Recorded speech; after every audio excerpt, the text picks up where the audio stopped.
what you are made of,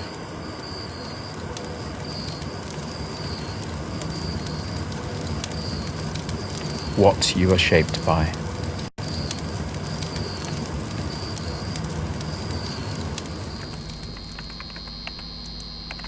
what you have become,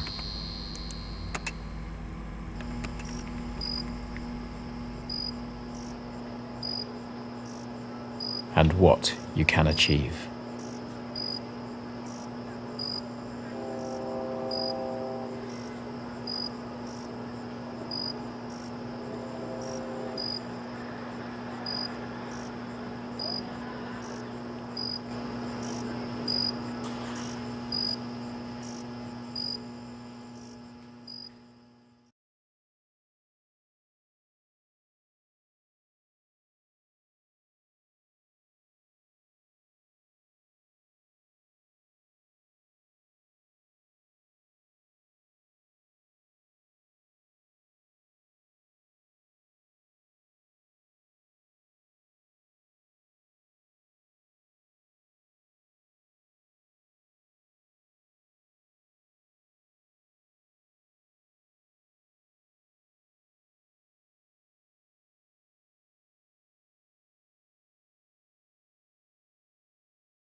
sun goes down every single day in cities around the world, and as day turns to night, we illuminate our cities with artificial light.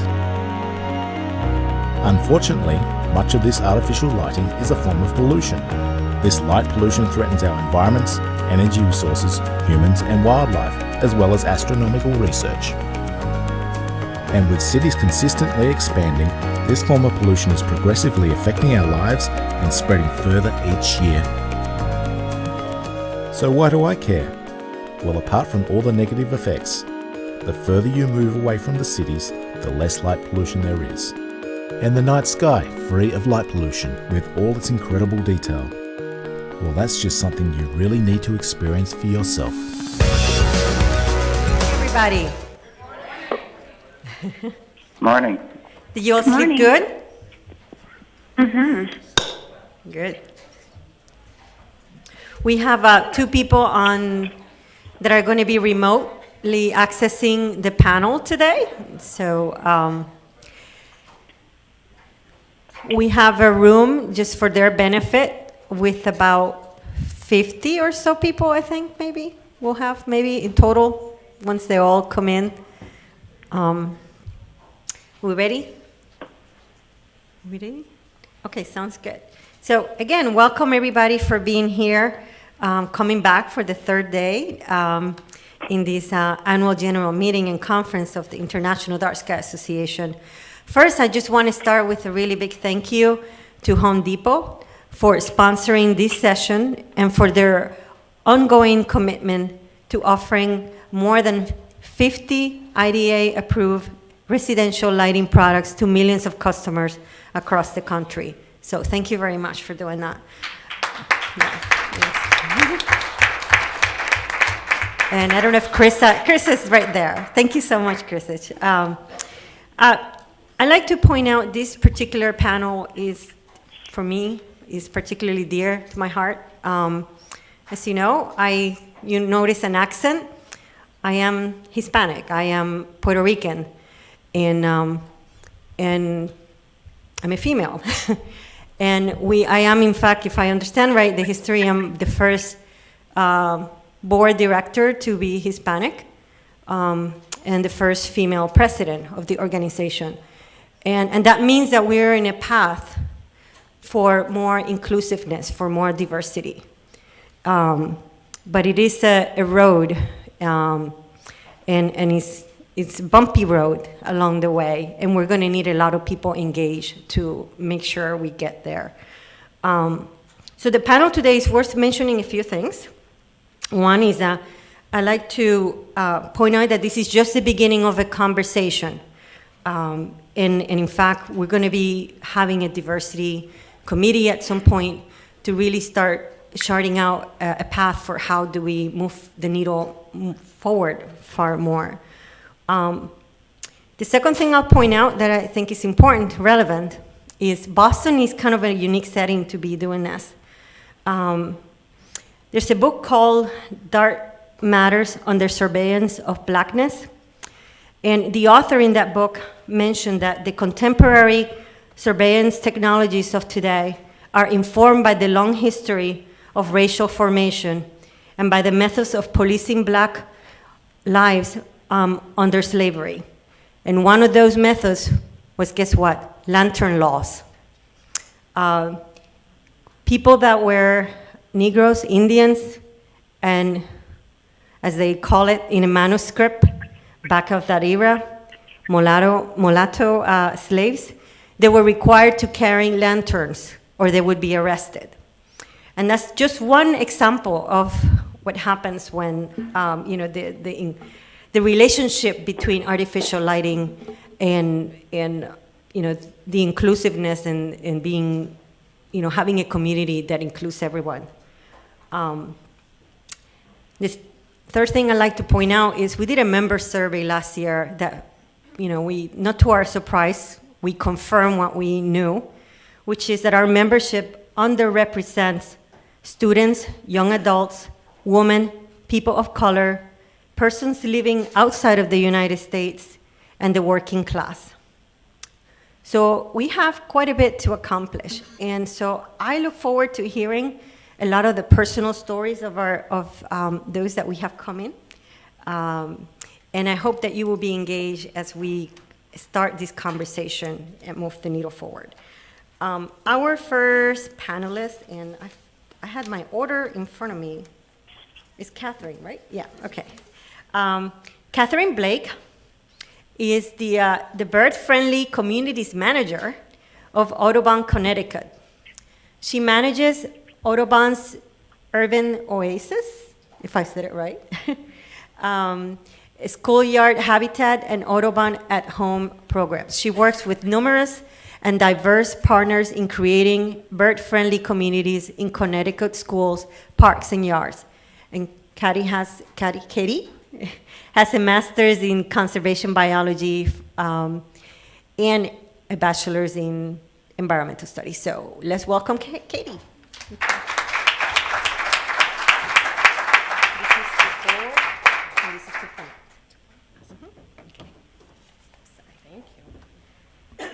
Thanks. Ooh, everyone hear me okay? Well, good morning. It's an honor to be here, and I'm excited to talk to you today about the work that I get to do in Connecticut to reach and engage diverse audiences in conservation action. I thought I'd start with a little bit about who I am. I have the cutest title in the world, probably, Bird-Friendly Communities Manager for Audubon, Connecticut. I discovered birds maybe a little bit late in life, I think, in college, and ever since then have spent my time traveling the world, studying various populations. I fell in love with a parrot in Belize, and I've been hooked ever since. And like many nonprofits, we wear many hats at Audubon, and one of those that I wear is as diversity chair for Audubon, Connecticut. This group picture is our first diversity cohort brought together by National Audubon for different representatives from across the nation to serve as these resources in their state offices. And so I serve as a resource and ally to provide resources to our staff and board on all issues related to diversity, equity, and inclusion. I also want to mention that we do take diversity, equity, and inclusion very seriously at Audubon. We have a statement where I've included just a paragraph here, but I encourage you, and I can connect you with the full link to read the entire statement. And our cohort was part of the people involved in crafting this statement. And one of the take-home practices related to diversity for your organizations or your business, that to think about what is your organization's story and statement around diversity. Maybe because we are a bird organization, we were a little, I don't know if late to this, but we have one now as of 4 years ago, so this is very exciting, and it's a good place to start. So for over 100 years, Audubon has focused on protecting birds and their habitats in sanctuaries and important bird areas and large forest tracts, and we're still doing that. But it became increasingly important that we needed to start working in cities and towns where most people live. And so the Bird-Friendly Communities Strategy was born. And the programs that I'm going to talk to you today fall under that umbrella. And really the take-home here is that it's important that your program's goals and or your conservation strategies have people involved in them. I did want to make a plug for this program, Lights Out. It's a national Audubon program, national effort to reduce the problem of light pollution we've heard about all weekend and on their effect for migratory birds. We don't have one yet in Connecticut, but planting the seed for future partnerships with IDA and others here in the audience for such a program to bring that to Connecticut. And so the programs I'm going to talk to you today about how we're implementing bird-friendly communities in Connecticut are these three: our backyard program, urban oases, and schoolyard habitat. And I'm going to focus on these two, where the goals of these programs are to identify urban communities in the greatest need of healthy green spaces and to ensure equitable access, while at the same time addressing the need to restore habitat for migratory birds. So a little context, because I love birds, and I love this map. before I get into the specifics about the programs, but in order to help birds, we think about them in all areas of their life cycle. So where they're wintering in South America, where they're breeding in North America, and their travel in between. Urban areas play an incredibly important part in offering birds areas to rest and refuel during their migration. And sometimes they stop over and stay and breed in Connecticut, which we love. Why does this matter? Well, birds face a lot of threats: light pollution, buildings made of glass, cats, and habitat loss is at the top of that list. So we aren't really going to change this and revert it back into acres of forest, but urban areas have an incredible opportunity to take their backyards and their parks and their schoolyards and to transform it into viable habitat for birds and for people. So creating healthy and safe environments in urban green spaces bring health to city dwellers as well. So the habitat work here contributes to public health, such as reducing pollution runoff into waterways that we depend on. I want to focus in a little bit on New Haven, where we've developed a special partnership with the U.S. Fish and Wildlife Service and all of these partners here listed along the bottom. Our urban oases and schoolyard habitat programs are community-based and driven, and what that means is we work with local neighborhoods and schools to create a citywide network of these habitats in parks, in college campuses, in backyards, in schoolyards. And these are our three overarching goals: to connect people with the outdoors, to restore or create habitat, and to inspire that next generation, which I would focus that this is such an important piece of our work together. And a take-home here is that partnerships are so important, and one of the huge reasons that we've been so successful in our outreach in New Haven. Oops. I'm going to skip over this because I know I've practiced. I'm a little over time. But I'd be happy to tell you about all of our successes since we began. A little bit about what our programs do. So together, urban oases and schoolyard habitats are bringing nature back into the built landscape, again, for the benefit of wildlife, but also for public health. Birds need places to rest and refuel. If there's a storm, they're tired, they're traveling hundreds of thousands of miles, and they need to find tasty worms like this little wood thrush has found. And let's not forget about our pollinators who need a special help here as well. So these benefit not just birds. They provide urban residents with increased access to nature.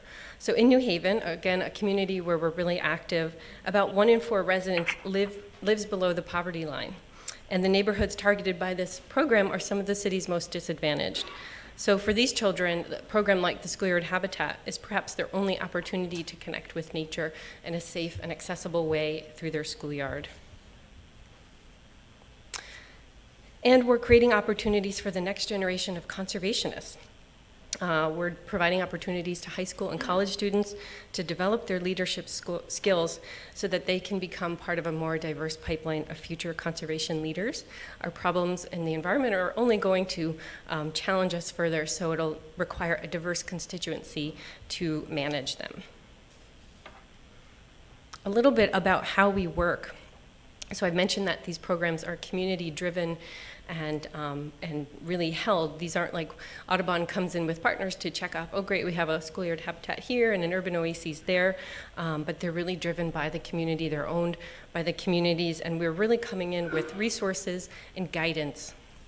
And so part of that is we offer mini grants to these schools to actually buy the plants and materials to create habitat in an outdoor space. We offer the guidance, an important piece of choosing a school. We have a pretty rigorous rubric where we are intentional with where we're choosing schools. So we have measures for inclusion and social justice. So we're thinking about where's habitat needed the most in these cities and what schools have expressed that need. And so in other pieces, we're bringing technical guidance. They say, I don't know what birds need, and I don't know what plants to plant, and are these invasive, and I'm overwhelmed. And so being from Audubon, we know a lot about that. So we're able to help in that process. And then the other piece of Schoolyard Habitat is working to integrate it into the curriculum. So we're working with teachers to build their confidence and skills in taking their classes outdoors, again, to reach that goal of connecting children, connecting people with nature.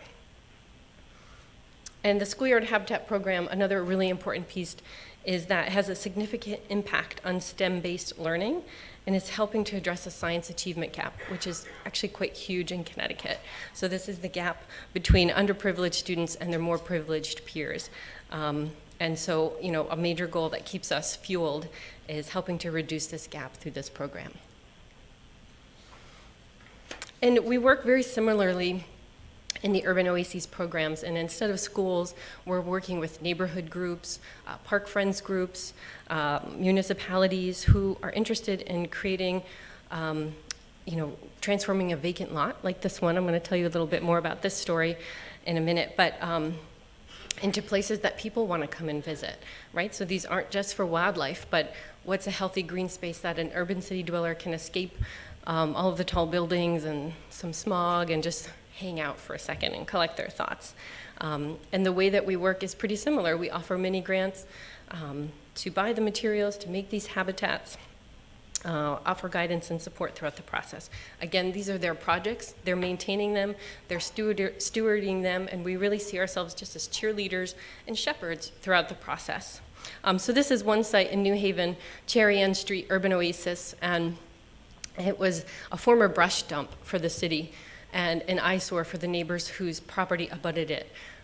This community, this neighborhood, they have no street trees. Maybe there's one.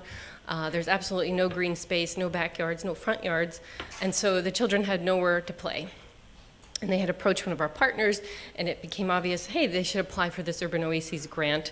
And we, over a course of many years, helped transform it into a thriving park.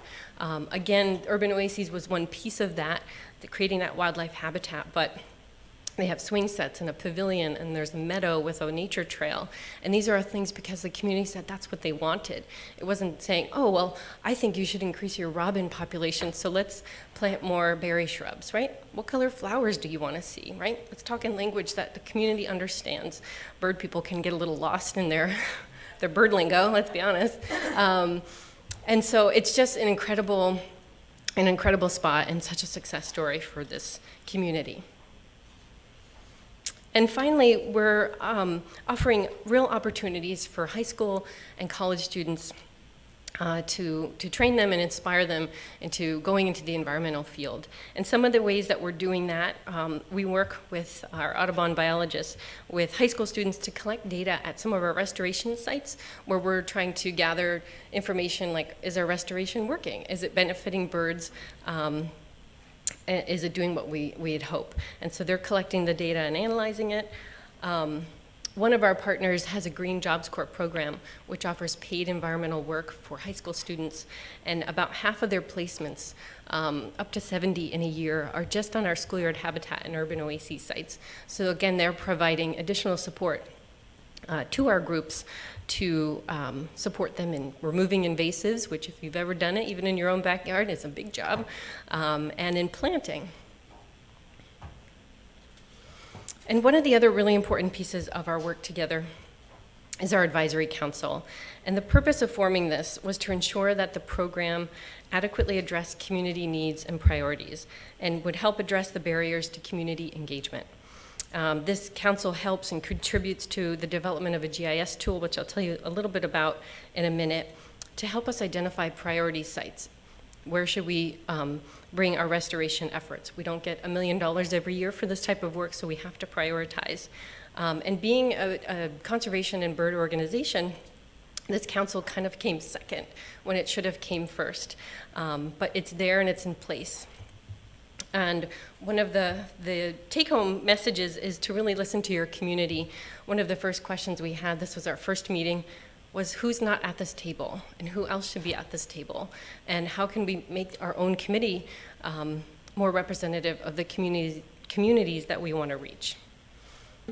And I don't have too much time or any time really to get into this, but I'd love to tell you about our GIS tool, which basically has developed a model to analyze where is the best place for these restoration sites based on that it'll have the greatest benefit for migratory birds, but also reach underserved communities. And this is just the social model that many other smarter people than myself have put together.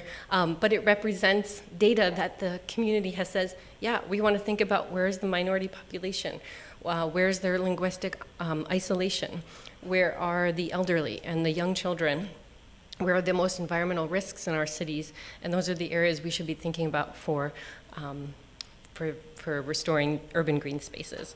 So the take home is don't be afraid of technology. It can really work for you in reaching your diversity, equity, and inclusion goals. So I'll just end there. Thank you so much.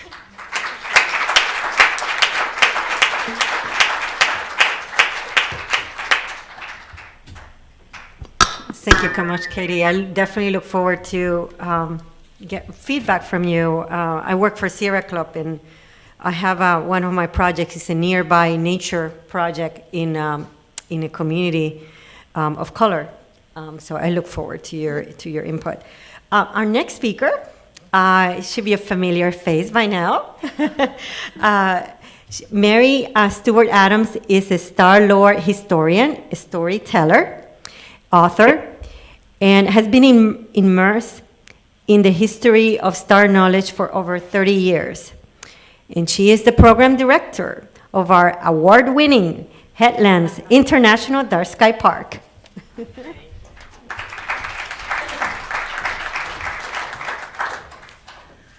Hi, I feel like I should explain star lore historian. I made it up. And I made it up because I come to this work with a degree in English literature. And I knew that I needed to teach about the stars, but I wasn't quite sure how to do that. I don't have a degree in astronomy, and I'm not really an astrologer, but there is a fundamental need and longing, in my experience of human beings, to have a direct encounter with our environment. And so how do you do that when you don't have that education and there's no professional model to fit into? So it was interesting to me when Deanna and Amanda asked me to serve on this particular panel, because it hasn't really been, I have to say very naively, that striving for cultural diversity was not the goal. My personal mission statement has been to safeguard the human imagination. So safeguarding the human imagination by preserving our access to the night sky and its stories. Because when we look through the course of human history, we can see that every culture throughout the world has a star lore. And the further back in history we go, we can see the more that belief and understanding informs the agricultural practice and the architectural structuring and civic organization. These are things that through time we separate away from because of our own development of technology. It's not to say that we need to go back to this, but just to look at how deeply rooted human culture is the stars, and then to fast forward that situation and say, all right, how is what we say to ourselves about our contemporary understanding of our relationship to starry worlds, that inform cultural life now? So I just want to take a little poll. How Venus and Jupiter, and saw that there were clouds at the horizon and saw only Mars? And what is stirring in that now, and how in our environments are we able to enhance or diminish the experience of that? I also just want to tip my hat to the discipline of astronomy, because I think it is the single most, there's the highest incidence of non-professionals contributing to the research and discovery in the field of astronomy. So that right there, I think, is a testament to its inherent diversity. A lot of people have, I mean, all of us should have access to the night sky, and a lot of people do make a contribution. So in that respect, I think it goes across cultures, it goes across gender, it goes across boundaries of age. So my approach to my work and our work up at the Headlands is really to, in terms of diversity, it's really about going across disciplines, and maybe just across academic disciplines, to look at what path do we need to take so that our audience can have an experience of the sky? Is it going to be a telescope? Is it going to be a myth? Is it going to be a fairy tale? Is it going to be local lore? These things need to be accessible to us. So we take whatever path we need to take to get there. And at Headlands, we do programs year-round. I like to joke that there's job security in the night sky because it's always changing. So there's always a story to be told every month, every year. No matter whether we have a repeating date for solstice, there's always some other configuration of the planets going on so that you can tell a story about that. I mean, this year, for instance, at summer solstice, the planet Mercury was at superior conjunction with the sun. Mercury in ancient times is known, he's Tehote, he's Hermes, he's the messenger. There's a lot going on there that we can find in different cultures to talk about those phenomena and how they might have informed community life. So what you're going to get here, I don't have notes like this. Is a little cheat sheet. I've already said everything on the cheat sheet, and this is going to be very much driven by the images that you're going to see here. 2017 has been a banner year for us in Emmett County because we just finished construction of our waterfront event center and observatory. And I also should just give this disclaimer that because I'm not an astronomer, I was not thinking about a telescope when we started this conversation about getting international designation as a dark sky park. And after we started that process, and I got the first call from a downstate astronomy club, and they said, well, do you have telescope pads? I was like, all right, astronomers, they want to come with their telescopes. So I don't mean to offend the astronomy community, but I really was genuinely not thinking about that. For me, it was really, how can we get people outside experiencing the night? And we can get to the technology. There was, in 2009, the year we started our initiative to get designation, it was the International Year of Astronomy because it was the 400th anniversary of Galileo first using a telescope to look into the night sky. So the International Astronomers Union developed the International Year of Astronomy, and they had a push in October of that year to get as many people outside looking through a telescope into the night sky as possible. So I just said, well, forget the telescope. I don't have one. I don't use one. Let's just get a bunch of people outside looking at the sky. So we used our urban environment, Petoskey, Michigan. Show you a map in a minute where you see where all that is. And I thought we'll do one night there in our urban environment so everybody could see, like, too bad you can't see the sky because even in this small community we have a substantial amount of light pollution. And then the second night at the Headlands, which is the property we were aiming at to get designated. Well, it was October in northern Michigan. It rained the entire weekend. So for me, that never gets in the way of doing a program because there's so much to be learned about the night sky, particularly when you're not looking at it, and also stoking the longing to see it is a really important experience. So that somehow, you know, our communities, they have to hold that longing so that when you do have that encounter, it's much more gratifying. So I'm very naive in that respect. I never let the weather get in the way. And I think also it's one way to kind of slay your programming is to make it weather dependent. Like, no, never. You're going to have a program, you have a program. So that's what we do. Oh, where did I go? Was that me? I need somebody else to figure that out. Help. Is that my first photo? It's the Headlands, but I think it's the last photo. Yes, what you could do is just use Is this the- me? I'm just going the back and arrows. up. Yeah, just use the arrows. Oh, you get to see everything ahead of time. No fair. Okay. All right, so we're pretty proud of our logo. Took us a long time to get there, but it really captures what we're all about. That experience of looking and not maybe seeing the thing at first, but then seeing it. And the wonder of not only children per se, but the child in all of us. I think part of our work is to restore that sense of the noble nature of being human. I really believe very strongly that our knowledge of the night sky should not diminish us and make us feel like we're an insignificant speck on an insignificant speck going around an average star, but that as human beings, we have developed a way of understanding our place in space that is an affirmation of just how majestic we are. I don't think it leads to egotism. I think it's something we desperately need in our culture now, is an understanding of the human being's central role in their thoughts and ideas about the place where we find ourselves. Otherwise, how else will we affect change? We have to understand that we are part of the problem and the solution, and it begins with our own activity as being central to our thinking. So this is where the Headlands is situated. This is the Straits of Mackinac. Here you can't see it, but in the distance is the Mackinac Bridge. We're pretty proud of the Mackinac Bridge. For a long period of time, it was the longest suspension bridge in the world. So it joins the lower peninsula of Michigan to the upper peninsula. So Headlands is actually situated right here on this 600 acres. It's the northwest tip already. Whoa, okay, I'm gonna jump really fast through this. Okay, so this is, you can see, we don't have wide open 360-degree view of the horizon. We're tucked into 600 acres of old growth forest, and we have 2.5 miles of Lake Michigan shoreline. So this is the property just shown on a map. This is also owned by Emmett County, but we're very proud of the fact that after we got our designation from the IDA in 2011, we inspired the state of Michigan to pass legislation to protect 21,000 acres of state-owned parklands. Just last year, that legislation was amended so that we now have 35,000 acres of state land protected in Michigan. And that really is definitely driven by the visibility that we achieved because of the International Dark Sky Association designation. So our whole push is to raise the bar of awareness. So we have 5 miles of hiking trails at Headlands.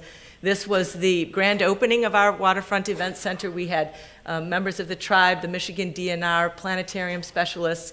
We had a lot of politicians that were not invited but showed up. It was really kind of interesting because they all came with comment. It wasn't that we didn't want to invite them, we just kind of weren't necessarily thinking about them that way, but it was raining outside and you can see we had a packed audience. There's been a lot of ownership of the Headlands in the state of Michigan. People feel like it feel very much like it belongs to them, and that's, I think, quite an achievement. So there's another groovy picture of it. We now have a 20-inch plane wave telescope, which is for deep space imaging. We also have a Lunt solar telescope, and then we have a 6-inch Takahashi. So I like to say that now we can provide a really integrated and full experience. People that come on site at Headlands can both see the night sky with the naked eye. They can then look toward the sun. They can have an experience looking through our telescope at the planets and asteroids in our planetary system, and then we can do this deep space imaging. But the challenge this has created for me is to create human context out of what we can experience there. So you notice I say that we look toward the sun with our solar telescope, because I can't hop over the fact that physiologically the human being was not designed to look straight at the sun, because that will blind us. And that even though we can do it with our technology, what consequence is there in doing that? And maybe there is no consequence, but I have to ask the question, what is it when we are continually gazing at the sun? What are we not seeing when we think we're looking at it? So we have a green roof on our building because we are a very important bird migration route. So that was one of the big decisions in developing the facility, that we would have a green roof. Another groovy picture. And this was during the solar eclipse in August.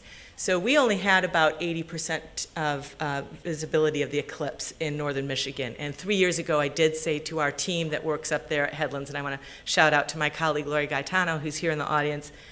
3 years ago, I said, look, there's this big thing coming. I know you guys aren't paying attention right now, but I'm not going to be here. It's going to be a big event. I actually raced off to the Path of Totality and was in Oregon. Well, this was happening back at home. So you can see we get lots of folks out there. Every year in October, we continue to do the Headlands Challenge, which was our very first event. Remember, I said it rained the entire weekend. We line this path. It's a 1-mile path with real candles, and we have people walk a mile in the dark. Really isn't just about seeing the stars, it's about having that experience of being outside, particularly in an unknown environment, and just surrendering to what is that? What does a human being experience when they're in the dark, literally? So I think it's a fundamental experience that we're losing, and in losing that experience, our imaginations are being compromised. I have to really skip fast through these. So just some images of Headlands. This is a gentleman that's from the Brand USA. In Michigan, we have a large tourism campaign called Pure Michigan. How many of you have heard of it? We have Tim Allen is the narrator for it. It's a $34 million campaign because tourism is the 3rd largest industry in the state of Michigan. In 2017, the Pure Michigan campaign gave the Pure Award to Headlands. So here we are celebrating that. And so this was a very high accolade for us to receive, and it really exponentially increased our visibility. Drew to us a lot of different organizations, including the Great Lakes Leadership Group, which is made up of leaders from urban and depressed urban environments around the state. Mercury Transit, photographers. We do lots of different events, music events.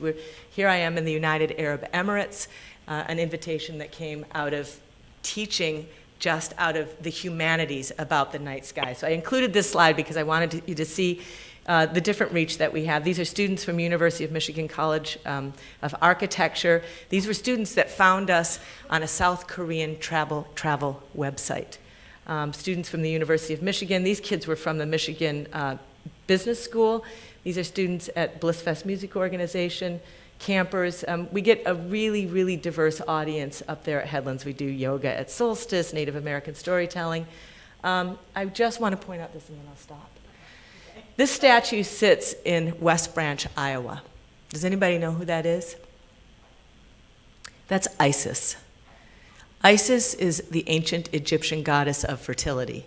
This is a statue that was gifted to Herbert Hoover in the 1920s from the people of the children and the refugees of Belgium as a thank you to him for making sure that they remained fed during World War I. They were trapped behind enemy lines, and because he was working in international mining, he knew how to move resources around the world, so he made sure that food made it to these people. And so in order to honor him, they gave him this statue. She's sitting on a throne of the zodiac. In ancient Egyptian culture, it was the women that were shown holding the heavens up. By the time we get to the ancient Greek culture, now we have Atlas. Then pretty soon we see that this, Atlas turns into mountains, it turns to stone, it goes away. We no longer think about the gods and goddesses so much in relationship to starry worlds, but this represents something in the culture that I think is fundamentally important. And how many of us hear the word Isis these days and think about this goddess of fertility? So I think I got to end there. That's it. So thank you.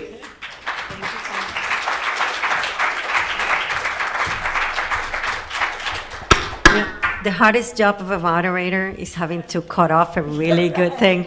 So I look forward, certainly to having this conversation. Where I live in South Florida, it's cloudy all the time. So when you make the comments about, having to improvise and give access to the night sky, I definitely understand. So talking about Florida, I have the honor of telling you about the next speaker. Mark Walters is a good friend. As a Sierra organizer, as my paying job, I get the opportunity to work with lots of volunteers. Mark Walters is a Jamaican native. He is the chair of the Sierra Club Florida chapter, a chapter of about 30,000 people.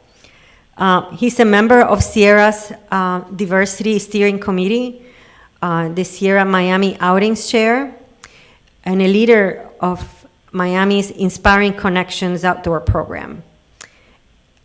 He is also a research lab manager at the University of Miami School of Medicine. So please welcome Mark. Hi, Mark.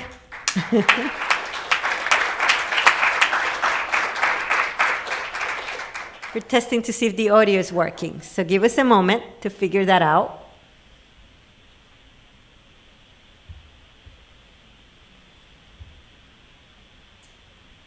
Okay, give us a moment. If you can hear us, give us a moment to figure this out.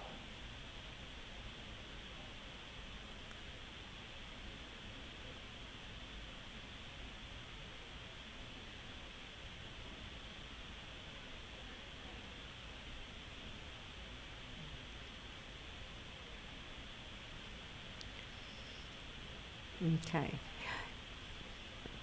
Just to check one thing, could you wave your hand if you can hear us?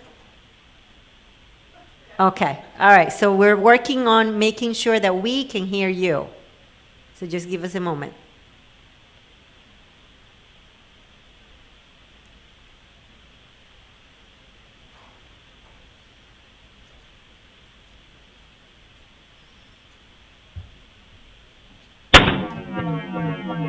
Okay. We're working on it. Give us a moment.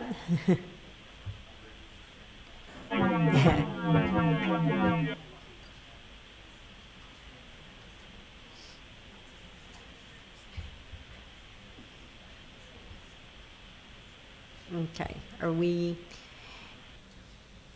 Catherine, I have a quick question for you. Is it the same issue if we go to Jessica? Because the other thing we could do is go to Jessica and then come back to Mark. Okay, would you like us to try that or? Okay, let's give it a moment. Hold on, Mark.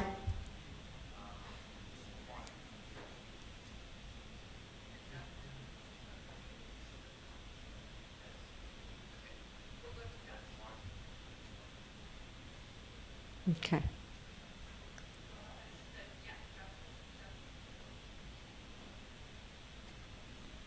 Okay, so are we going to go to, okay, so Mark, hold on in there, don't go anywhere. We're going to figure this out to get you back.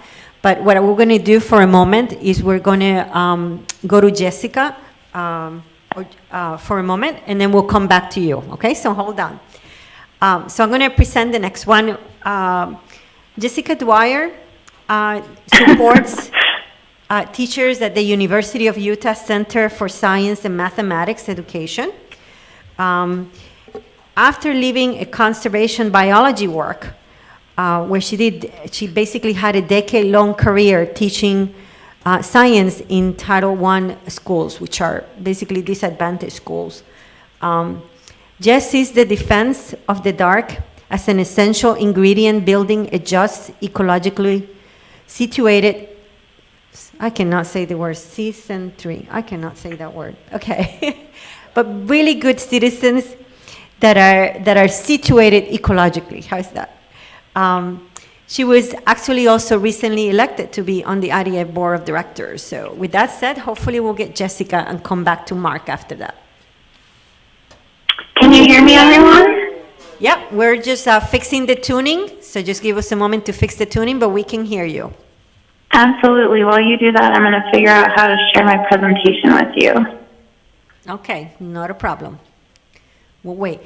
One of the wonderful challenges of being an international community is, in fact, that technology sometimes doesn't do what it's supposed to do. It's true. Yeah, so just bear with us as we figure this out.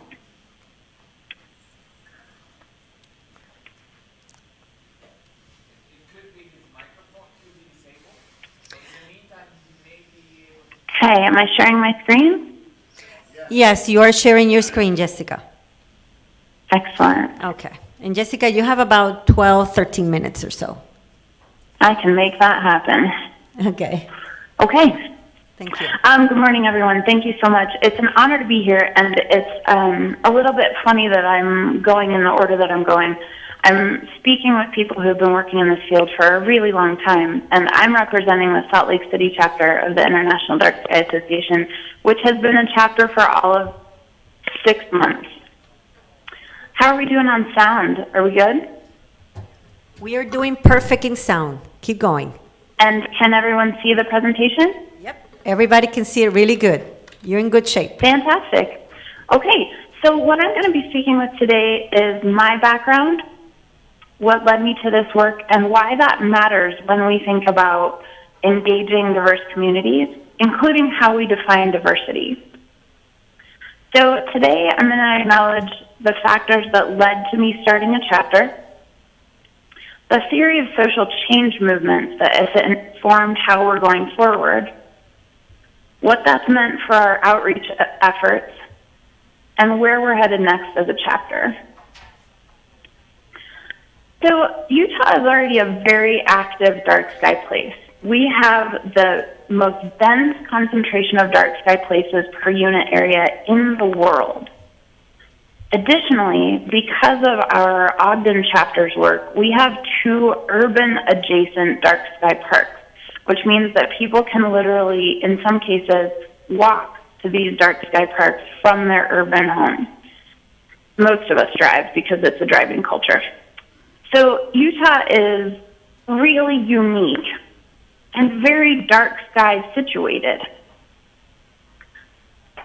We also already have some really important dark sky work. At the University of Utah, we have the Consortium for Dark Sky Studies, which is the first internationally recognized academic institution that partners with various universities and industry and state organizations, where we're trying to make the Wasatch Front a laboratory for all of those questions we have about how dark sky is impacting, because we have such a dense urban core with light quality readings that rival Los Angeles next to these dark sky places. Additionally, through the Ogden chapter, the IDA has had a representation in the state for years. So why start another chapter? especially why would I start another chapter? Well, the consortium decided that we needed a citizen-facing arm. We needed a way for rank-and-file Americans to get involved in this work. And as you've heard from Katie and Mary's stories, this question of not being an astronomer, of wondering about our identities in the context of this work, is really central. And that's something that I'd like everyone to continue considering as they engage in the work. How does your identity make you feel invited or disinvited? And what do we need to do to make everyone feel invited? Because the truth is, very few of us are astronomers. We all know that 80% of Americans can't see the Milky Way from their home. That's not a recipe for building an army of astronomers in the near future. So we have to look at different ways to engage people in the dark sky. So then that branched into, why am I the person to lead a chapter? I grew up in Colorado, mostly working with animals, not because we were wealthy, but because I was willing to shovel a lot of poop in order to hang out with them. I then worked in wilderness therapy until a career-ending injury led me to start working in public outreach. I worked at the Marine Reserve in the middle of California with my mentor Bob Green there. I worked in avian conservation ecology, and I taught high school for 10 years for kiddos who were developing science-positive identities of their own. Currently, I'm actually in school for a second master's in social work, examining the work of women like Jane Addams and Vandana Shiva, who took cross-curricular, cross-discipline approaches to solving complex social and ecological problems. So the through line of all of this that led me to dark sky work is that I'm someone who values relationships over all else and who wants to motivate an ecologically situated citizenry. So I brought that scholarship to this work. This chart, don't worry about reading it all, we'll go through it, is a summary of successful social movements in the past. One of the reasons I love working on dark skies is that we are automatically empowered and hopeful. There is so much we can do, and the second we shield a light, there's no residual to light pollution. It's a very actionable place to work. Because of that, there's a lot of positive attitude and energy around it. Because it's so possible, people feel really motivated to participate. So already we have a win. However, as Deanna articulated at the start of this panel, the IDA has some challenges. So we know, just like other environmental movements, we are at risk of being perceived as elitist, of valuing tactics over strategy. So tactics is making sure we have a killer logo versus strategy, which is how do we know that we're making an impact? And what are we willing to do to change our course if our data shows that we're not making the impact we want? Similarly, we're at risk of utopianism or minor reform. Is it enough to change your porch light bulb? No. Is it okay to be devastated when we don't make the changes that we need to make as fast as we make? No. Similarly, we are at risk of being passive, patriarchal, which I'll define in a minute, and accidentally condescending, even in the language we use. I haven't chatted with anyone at IDA, but I'm assuming that we're in the effective roles column when it comes to nonviolence and a peace paradigm. So I want to be really clear, feminine leadership is not about personal gender. We define feminine leadership in the context of this quote. So Lao Tzu says, "The wicked leader is he whom the people despise. The good leader is he whom the people revere. The great leader is he of whom the people say, we did it ourselves." So we want to build a chapter that empowers people to do it themselves. All right, we're going to skip through a couple of these. You have, This is you have our 4 path. minutes, just letting you know. 4 minutes. Perfect. Okay. So in Utah, the amazing thing that shocks people who are not from Utah is that we are incredibly diverse. Salt Lake City is one of 7 refugee resettlement cities. In our public schools, there are 142 languages represented. So we have an incredible opportunity to open the door, but we're just now getting our handle on what those invitations look like. So we've partnered with the Center for the Living City, and one of the things we're doing to make our invitations inclusive is walk around neighborhoods where the people live who we want to outreach to and whose voices we want represented in the work. So a Jane Jacobs walk is simply a well-structured walk around the city. We do them at dark, where we ask questions about people's relationship to their place, what they notice about their lighting, design, color, how they feel. We walk a couple of blocks individually and talk about safety. That has allowed people to contribute their own innate understanding of their place in a way that has really broadened our reach. Our second outreach guiding principle, is that we want this to be fun. That's the best thing about light pollution work, is that unlike so many other areas in which we work ecologically, because of that positivity, it's actually really motivating to engage people. So this is an event that we did in partnership with our local aviary, who has been an incredible partner. We had about 80 folks come and drink a bunch of beer and walk around the aviary and learn about birds. And it was during the full moon. And so after the sunset, we had a 45-minute informational talk about dark skies. And then we did a migration moon watch, where we trained telescopes on the full moon and folks could see migrating songbirds fly across the face of the moon. That connection was really powerful, and we got a lot of sportsmen in that event, which is a Utah word for hunters, that we've had a really hard time reaching previously. Similarly, we've really worked on targeting our message and understanding when we're sending subliminal cultural messages that we don't intend to send. So this is a mock-up of one of our T-shirt designs, designed by a local artist who hand-carves her designs.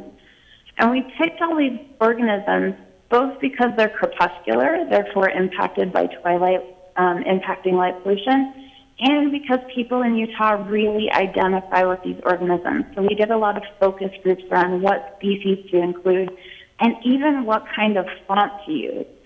We didn't want to use a modern and cold font because that seems to be associated with academia and sort of a professionalism that can turn people off. So our next steps include, right now our board is only 3 people, and we intend to form a board with a representative from every one of the cities within the county that's ready to speak to the unique needs of their community. Our second step is to set some goals. So this is where strategy comes in. We want to know if we're moving the needle. So per communities are friendly ourselves, where the chapter isn't necessary in guiding this work. Thanks so much for your time.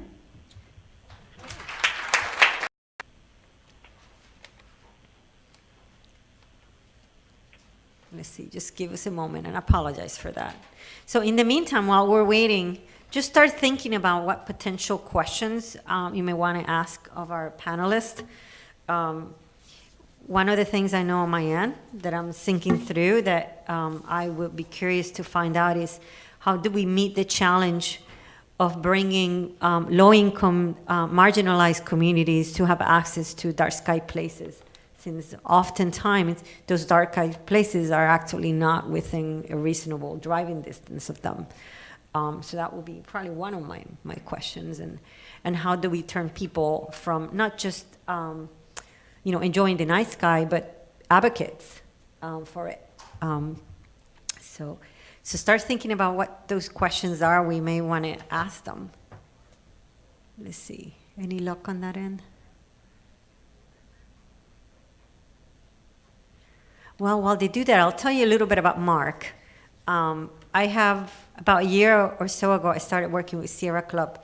And Sierra Club, you know, being around for 125 years, they've been on the bumpy road of diversity for quite some time already. And it's only until the last 2 years that they have really engaged into this movement building framework. And Mark has been remarkable, really huge support in the work that we do. And part of what motivated him to get involved was the importance of making sure that the leadership was reflected back in the people that you're trying to reach. You know, a lot of times you see white males doing the hikes for black children. And it's really important for them to see themselves reflected in the leadership. And that's one of the important things that Mark is doing locally in Florida. How is it working out? Is it any hope? The only other crazy thought that I had is whether if he's available on the phone, we could put the phone in the mic. Nope, okay. So you give me a signal if it looks. Is he at least on the web? Oh, okay. All right. Give us a moment, Mark. We're gonna try to see what we can do.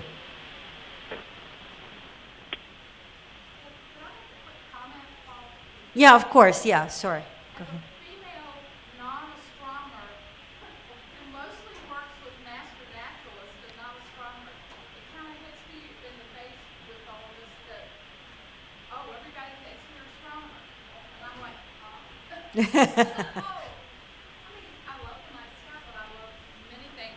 I love the night sky, but I love many things about, about the whole culture. You know, we run art competitions and storytelling and poetry competitions, it's kind of abrupt to me to be thought of as, oh no, we're all astronomers, and I keep wanting to say we've got a pretty good chapter in Texas, and we're not astronomers. What I'm going to do is, as you try to work with Mark, I'm going to just take a few questions then. Okay. All right. Yeah. I'm going to go over here. Okay. Why doesn't Mark talk to you and then you talk to the mic? So he can just tell you what to say. I think he is on the phone with them. I don't see Catherine. Catherine is on the phone with him, right? You're on the phone.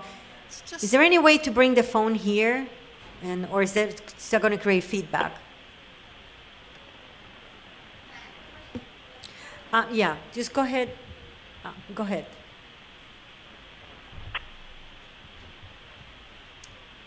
In the same way that conservation movements are very broad and deep, it's not as simple as sticking a bird in your backyard, right? Like it's useful to have an idea of biodiversity. I think our human diversity is also very deep and complex, and I'm wondering how we can represent diversity. Yeah, we're starting to hear you, Mark. Just give us a moment. We're almost hearing you here. Okay. So I have a question about how we represent diversity while avoiding tokenism, where we just... Really, let's go back to that point because that is really important. So, Mark, are you there? Yes, I am here. Yay! Everybody's applauding. Mark. Yes, I can hear you. I'm going to give you 10 minutes. I hope that's okay with you. Sure, that's fine. Okay, go for it. Okay. Good morning, everyone, and sorry about that minor hiccup. My name is Mark Walters, and I am a member of the Sierra Club. I've been a Sierra Club member for about 20 years, and I serve in a number of leadership capacities within the club. I think Diana mentioned earlier that I am the chapter chair for the Sierra Club in Florida. I also lead outings, and one of the programs that I lead outings for, and outings basically are where we take people outdoors, get them involved and engaged in outdoor activities, and they run the gamut from camping, kayaking, hiking, the whole slew of things that we can engage in outdoors. So I do that for one of the programs in the club called Inspiring Connections Outdoors, which is about getting kids who normally, or actually people in general, who normally wouldn't have the opportunity to get them outdoors, get them engaged in some of these activities. I also lead outings for just the general public and our general membership. I lead outings in various places in Florida. I train other leaders, and more directly related to what we're talking about today, I served as the co-chair for the Diversity Council in the Sierra Club back in about 8 years ago, when we really felt that we needed to do something about diversity in the club. So a little bit about the Sierra Club. For those who may not know, it's the largest environmental advocacy organization in the country, with somewhere around 3 million members and supporters. And, started in 1892, the club was started intentionally as the name suggests, as a club. It was started as an exclusive entity. And one of the things that we came to realize over the years is that, yes, as a club, we were missing out on engaging so many more of the population, so many more people that we could be engaging in a meaningful way. And so we became just as intentional about changing that dynamic, changing how we were, changing the culture, and doing things differently. And again, in much the same way that the club was started intentionally as an exclusive organization, as an exclusive club, we were as intentional about changing that entire dynamic. And I can attest to the fact that that is not easy, because it is about changing culture and changing how people think. And it leads to a major upheaval in whatever organization that you are in, because it really upends the culture in order to foster that new dynamic. Now, before I go any further, one of the things that I want to mention is that while I serve in a leadership capacity in the club, and I don't speak for the club. I am not speaking for the club. I can only speak to my experience in the club and some of the things that I've been involved with to help move the club in a direction where we all felt that it needs to move. Helping to lead this effort to make this a more welcoming organization is the piece that I want to talk about today. Some of the campaigns and programs that the club has been involved with, and then what it is that we are actually doing, and what it is that we have done to really start this process. So more than anything else, we had to be very conscious about where we are. We had to really look at what our situation was, how we present, and how we occupy space in the larger ethos. What was the Sierra Club? And if we say we want to be more welcoming, then how are we today, and why is it that we're not more welcoming? And it took some time to really suss this out and look at ourselves and think about it. And a lot of it was not particularly it didn't make us feel really comfortable because as a club, and when we looked at this multicultural organization development model, we realized that, where we sat did not look particularly pretty. We were very clear about where we wanted to be. We wanted to be a multicultural organization, but where we wanted to be and where we were pretty distant. And so we realized that there's a lot of work that needed to be done. And it's where that piece that I mentioned around the upheaval and really, making ourselves uncomfortable came in, because where we were didn't look particularly pretty, and where we wanted to get required a tremendous amount of work. And unless we were willing to do that, we may as well stop, because it was not a place where we were going to get without some serious work. And an organization of 3 million plus members and supporters, it's not particularly easy. It's like turning a ship. It's not particularly easy to change directions on a dime. It takes a lot of work behind the scenes, and a lot of coaxing and cajoling. And more than anything else, what we realized was that we needed to provide a lot of training. Because one of the things that we realized earlier on was that even though our current picture back then was not particularly pretty, a lot of people in the club really wanted to change. A lot of people wanted to do what was best for the club, and a lot of people wanted to take actions to make that happen. The main obstacle was, how do we do that? What is it that we need to do to be more welcoming? What is it that we need to do to be more inclusive? And so we realized that one of the key factors that needed to be addressed was training. Folks were hungry for information, were hungry for guidance.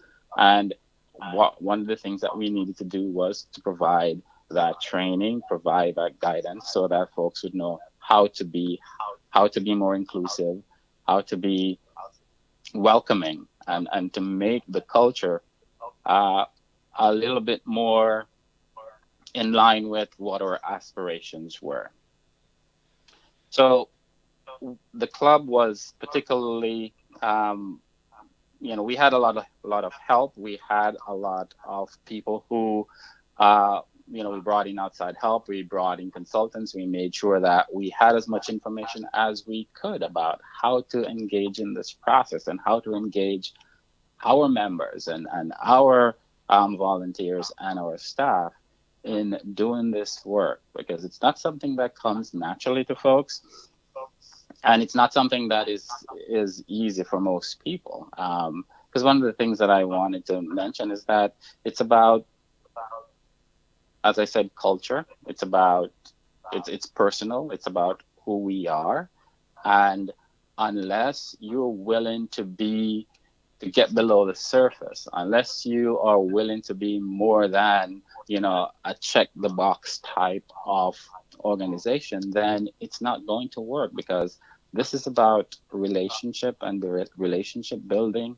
And unless you're willing to do that and engage in that work and engage in being personal, then it doesn't work. And one of the things that we have seen is that we have started some of this work, and we have invited new people in. We have tried to broaden our base. And initially, a lot of that didn't work, because even though we were saying that we were welcoming and we were welcoming people, the underlying culture had not changed to the extent where people actually felt welcome. And so we had more work to do, and we had to keep working, because again, it's not simply a cosmetic fix. It's something that goes to the core of who we were and what it is that we're about. And so we had to make sure that the things that we were doing were in line with what our values were and what we cared about. And so some of the things that folks may see the club being involved with today may not necessarily reflect what the club used to be involved with. There are people who say, well, what does Black Lives Matter and what does, social activism have to do with, the Sierra Club? The Sierra Club is an environmental advocacy organization. We go out and hug trees and try to save trees and wild places. What does, being on the picket line or being out protesting police brutality, how does that connect with that? And one of the things that we had to be clear about was that, yes, this directly affects all of us, because the same environment that we exist in, it's the same environment that all of these different communities exist in and have to operate in. And unless we're protecting it for everyone, then we're not really protecting it for anyone. It's going to be, again, more elitist ideas around what we need to be doing or what we should be doing for only a segment of the population. And unless we find ways to include everyone, then again, it will continue to be just somewhat about what we can secure and what we can save for us and our children, and it won't involve as much of the population as we need to. And then the other piece of it is that unless we can engage a majority, most of the population, then we will be involved in a losing battle, because as folks probably recognize, this is rapidly becoming a majority minority country. And as that changes and as those change move forward, more and more we cannot just rely on the few people who have always been involved in environmental advocacy to really shoulder all the work. That's going to change by attrition, and we are not going to be able to do all the work that is necessary to save all of our wild places, to save all of our wildlife, and to protect the places that we value and treasure and hold dear. And so we absolutely have to be able to engage all of humanity in protecting nature and protecting the wild places and protecting the dark skies, so that all of us can continue to enjoy it.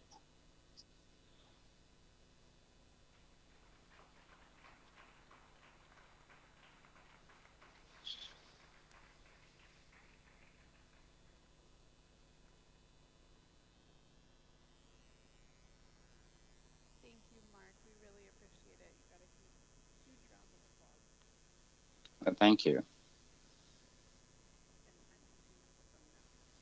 Hello? Okay, Mark, if you can hear me, we all applauded over here and we say thank you. We're going to go into... Thank you, everyone. Yeah, thank you so much, Mark. If you could mute your computer, it would be good, because we're getting feedback on this end. Okay? So Mark mentioned something really important. It's about, growing in diverse needs to be intentional. We can be in a check mark mentality, and it's about relationship buildings. And again, this is a reminder that this is a start of a conversation that's going to go on for years, but we need to be intentional to get there. I want to address the question that turned it to the panelists, which was this concept of tokenism, if I say it right, which is basically giving the appearance of including people, but not really giving them equal access and inclusion and being involved in the decision making. What recommendations do you have so that we don't fall into that trap?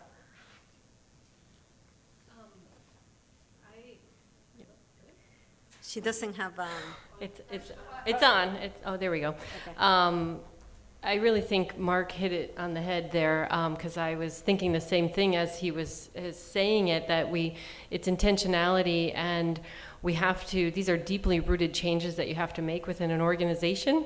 It's not just having a diversity, equity, inclusion statement. It's not just having certain people of color on your staff or on your board, but that it really is embedded in change in process, in change in value in an organization. It's not going to happen overnight, and it's something that at least we're doing at Audubon, and it's so early, I feel like, in the process that it hasn't quite felt that way yet. But we need to change the way when we hold meetings with community members, like, oh, well, I always hold them at 9 o'clock on Mondays. I don't know why nobody shows up, because maybe the community that you're looking to engage is working. And so those are just little things, but I think it's a deeply embedded systemic changes that have to happen. Okay, thank you. I want to ask the audience if they have some questions. Okay, Debbie, go ahead. And keep it short. We have, we were supposed to end at 10:15. We're going to end at 10:20 instead, so. Just speak louder. Speak until they fix it. Yeah, one missed opportunity, I think, is with the less affluent communities. Late in my sort of research all over the internet, I discovered a May 2016 article about Project Omnipresence in New York City, East Harlem, Brooklyn, that were being bombarded by white light that they thought would time, and instead the residents can't sleep. There's lots of complaints. I also found out that the least affluent areas of Houston were the first to get the white LED streetlights. Crime is associated with sleep deprivation. So I think all of this is an outstandingly bad idea, and I've tried to make that point with the police chief. Anyway, I think that's another opportunity. It has nothing to do with the environment or night sky, but light quality. Okay. Debbie, thank you so much. And that kind of why I started this session talking about the lantern law, because it seems like we're still applying it. Mary, do you have any comment that you'd like to give on this? It's interesting to sit here on this panel because as an international dark sky park, I'm particularly rooted in one geographic area where we have a strong presence of the indigenous people that were on the land long before the Europeans first came into North America. That waterway there at the Straits of Mackinac was the highway before we had, other forms of transport. All of commerce was happening in that region, and there's a very strong presence of the indigenous people there still. So I am oftentimes storytelling on what feels to be their land. And what we do is work to build strong relationships and and invite them to tell their story of that land. So it isn't just mining the culture that's there for their information, but providing an environment, because it's been protected, where we can all come together and understand what is the story of this particular geography where we find ourselves, and then our own history. But I think it can be challenging. As a storyteller, I try to keep the door open and provide avenues of access to many different cultures, but particularly in teaching about the night sky through the lens of cultural belief, quickly you bump into religion and spirituality, and that can be its own kind of challenge. And to try to be in that place and not preach, I think, is something that also happens in this diversity question. How do we not preach to one another about the behavior, and how do we come from being fully human first, but we're, way at the first step, not, a century down the road of being an organization that has had to take up these issues, but more, my accent mark is always on telling the story of the place, telling the story of the people, and that seems to help. Yeah, that's good. We have time for one more question, so we'll take it over here. Thank you so much to all three speakers. I got so much out of Four all three speakers, of them. I think. Sorry, 4 speakers. Yes, in fact, I have extensive notes on all 4 of them. I can't count that high. And I think there are lessons for all of us at every level of our organization, as well as beyond. But I'm wondering how we can most effectively take these lessons and put them into practice. I'm sure that everybody here is thinking about that in some way. Can you think of the best way that, for example, if we start a chapter here in Massachusetts, which we're talking about doing, that we could right off the bat include a much broader audience, nature especially, underserved, underrepresented minorities and underserved communities in our thinking and planning and programming. We can't take it all on at once. What's the one thing we should start with? For example, how do we tell a story on a rainy night? We need marching orders that are going to make it easy for us to get over the hurdles that we all have. We all have limited time and resources. We want to put these things into practice as effectively and quickly as possible. Let's start, say, at the grassroots. So I'm going to go out tomorrow and meet a nature center. I would start with the phenomena themselves, and the biggest one coming toward us is the total eclipse of the blue moon in January, whether you see it or not. There's a lot of opportunity there to discuss, like, what is a blue moon? Why is it a blue moon? What is the old school definition? What's a new school definition? And then when can I see it? And, it's on a Wednesday at 6 o'clock in the morning, so depending on where you are in the time zone. But to be phenomenon-driven, I think, can get you over the hurdles of this diversity question, I think, but maybe naively, very quickly, because it's something we can all experience. And then looking at the phenomena and then identifying, okay, where is the audience? Am I going to be in classrooms? Am I dealing with second graders or 10th graders? Have they been taught the phases of the moon, or are they just learning that sometimes they see it in the daytime? Or am I going into my local library? Am I working in partnership with a nature organization? Then that can start to define programming more. But I start with the phenomena. What is happening in the sky? And then how has, throughout the history of humanity, how has that been expressed, and how can I access it right where I am? Okay. That's what I would do.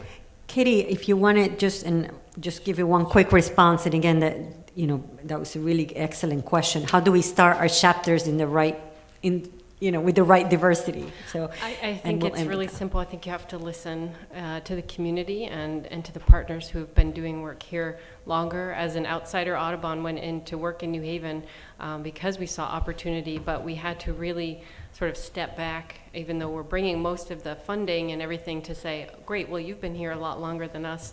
Tell us what the community is like, what are their needs, and then, with this council, asking the communities, where do you want to see habitat? Where do you want to see access to nature? Where is it not? And so I think, I wish there were quick solutions to lots of problems in the world, but I think sometimes you have to step back and listen.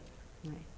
Well, I want to thank all of our panelists, especially those that were joining us remotely and hang out with us during this time and the challenges, and those of you for waiting and understanding. So we're going to break. Again, this is the start of a conversation. Come over and let's talk. And if any of you are interested in being part of this conversation and a part of a diversity committee that we plan to start in the near future, let me know. And I'll be glad to, talk about our work. Thank you so much.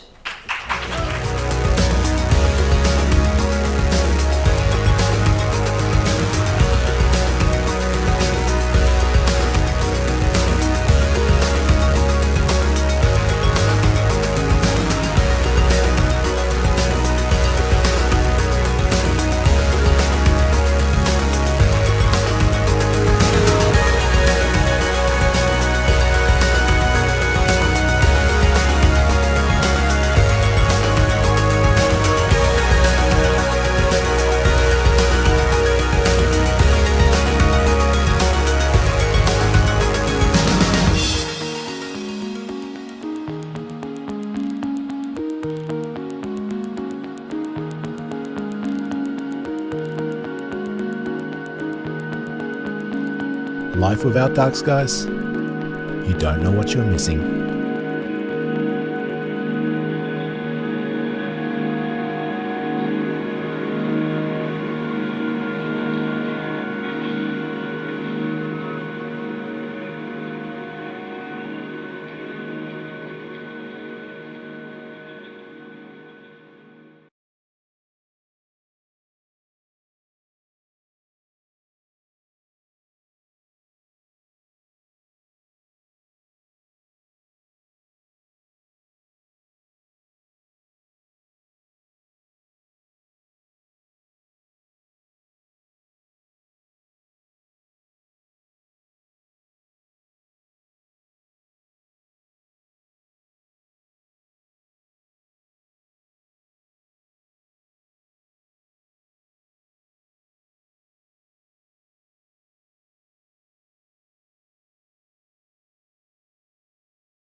sun goes down every single day in cities around the world, and as day turns to night, we illuminate our cities with artificial light.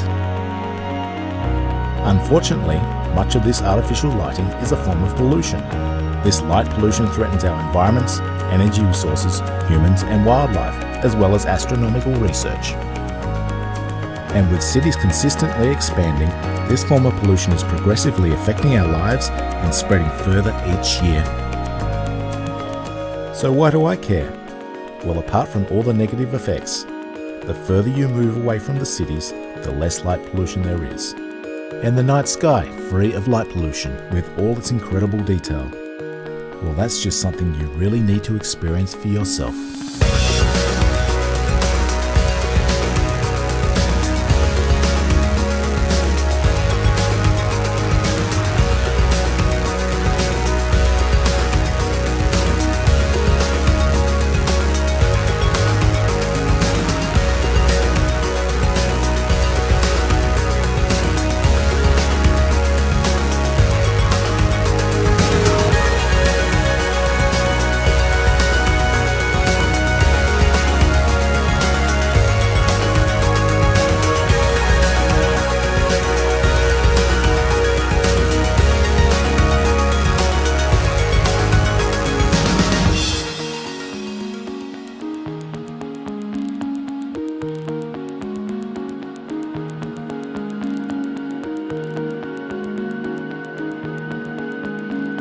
Life without dark skies? You don't know what you're missing.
sun goes down every single day in cities around the world, and as day turns to night, we illuminate our cities with artificial light.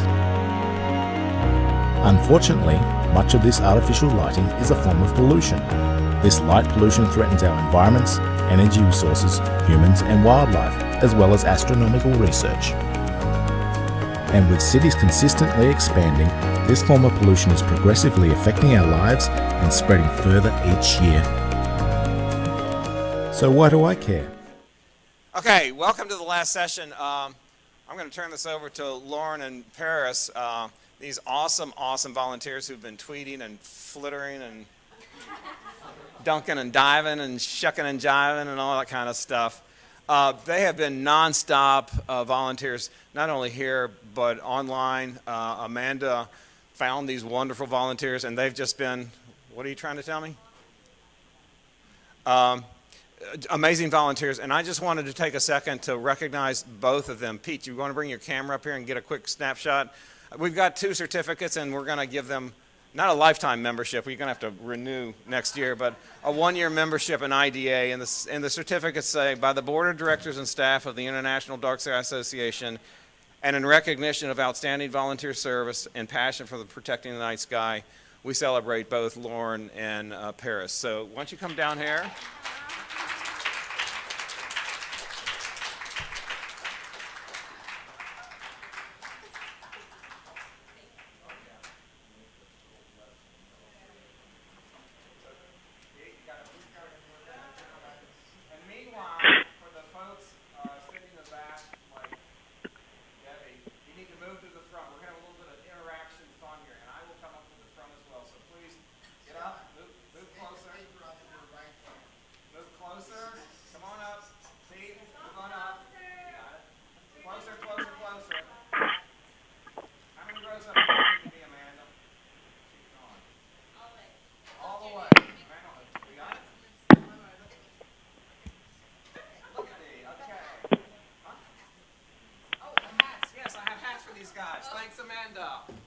I don't have the hats with me, but you'll get them, the beanies.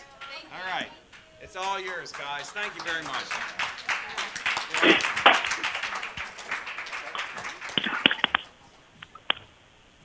Norman.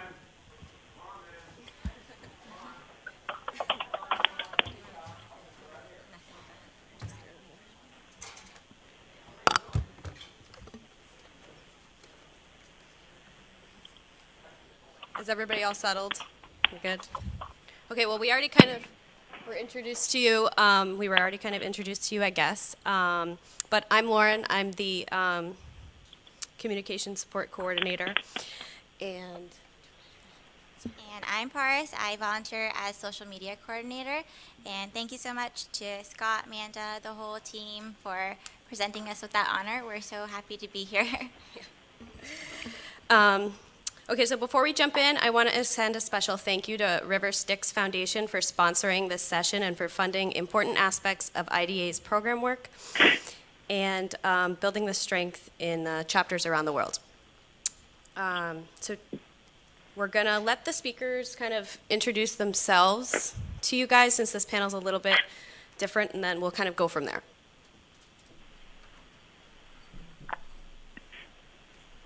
Hello, everyone. Okay? No. Yes and no.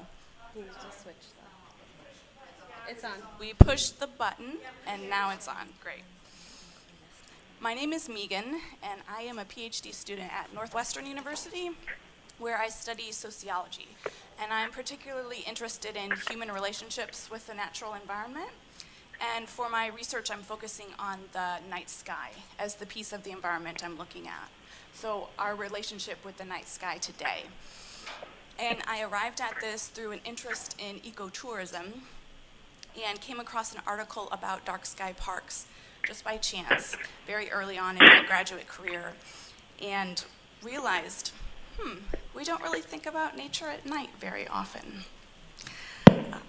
So my research involves spending time and observing at dark sky places and other parks and observatories where folks are being introduced to the night sky.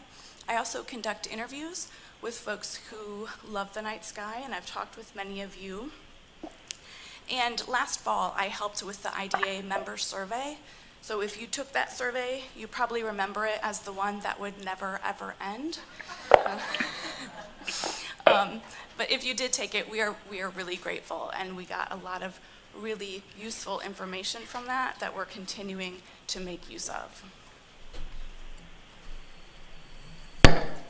All right. Well, I am honored to be here, part of the collective IDA story, as someone put it early in the conference. My name is Chad Moore, formerly with the National Park Service, and you know, my interest in IDA started through amateur astronomy in high school. You know, as a young park ranger, I realized that the preservation of the night sky was going to hinge upon measurement.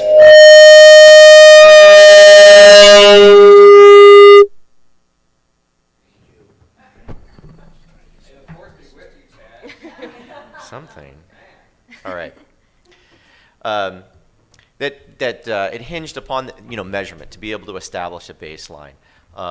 And joining with Dan Dorisco, the Night Skies program of the National Park Service was born. We developed some methods to measure light pollution and applied that measurement technology at hundreds of parks across the United States and even internationally. We also realized that we had to do more than just publish a paper in some scientific journal, so we set about doing a lot of communication of these results to tell people what they can do and to inspire them. So we reached out to the National Park Service rangers and even some state park rangers. We provided training courses on how to communicate about the night skies. You might know these people as sky rangers or dark rangers. We partnered with the Astronomical Society of the Pacific and Tyler Nordgren.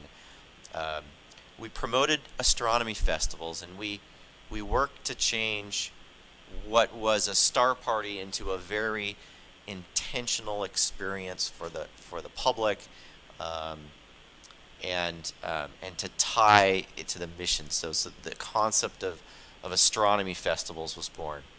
In 2006, 3 park rangers and 1 professional astronomer got together and developed the certification program for dark sky parks. And the idea was to tie this issue of light pollution to a charismatic landscape, the same way that many environmental issues are tied to a charismatic species. So people love the parks. If we can connect to stars in the parks, we can sort of leverage that pre-existing love for those special places. We worked on this concept of a light shed, that if you can protect the darkest places, you can in turn make a change in the small towns and the large cities 100 miles away. And we tried to figure out, okay, how do you actually provide outdoor lighting in a park environment that is so dark? And so we were drawn to this concept of illuminating at increments of moonlight. And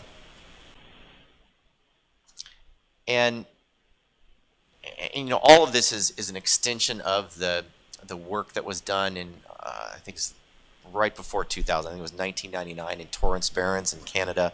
This concept of setting aside dark places not just for people but for nature as well.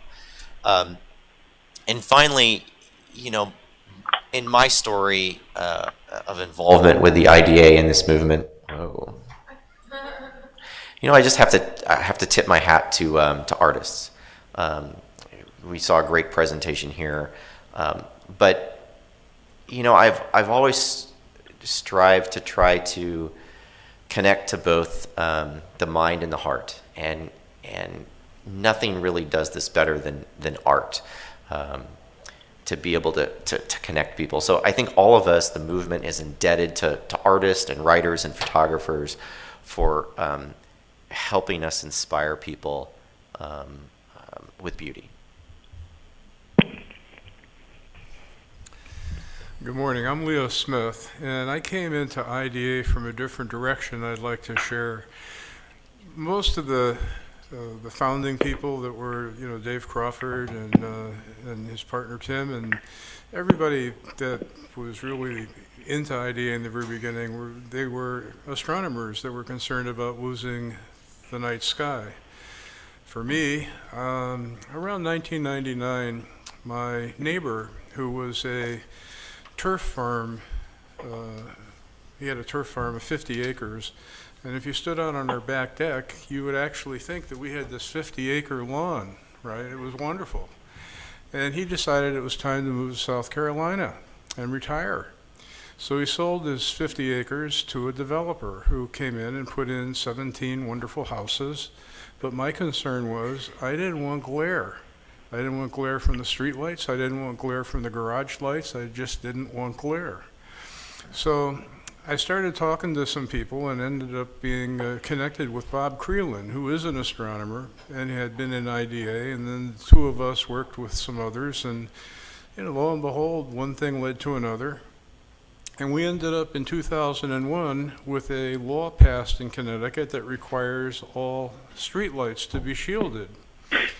And going from that, in 2003, another state law was passed that said if the utility company puts up a floodlight for private property illumination, but the floodlight is on the utility pole, it has to be shielded.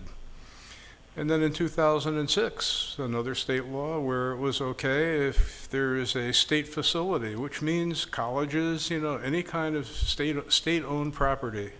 All those lights have to be shielded, and it doesn't apply to the lights that are already in place. It means that if there's any new construction, all of that has to be fully shielded.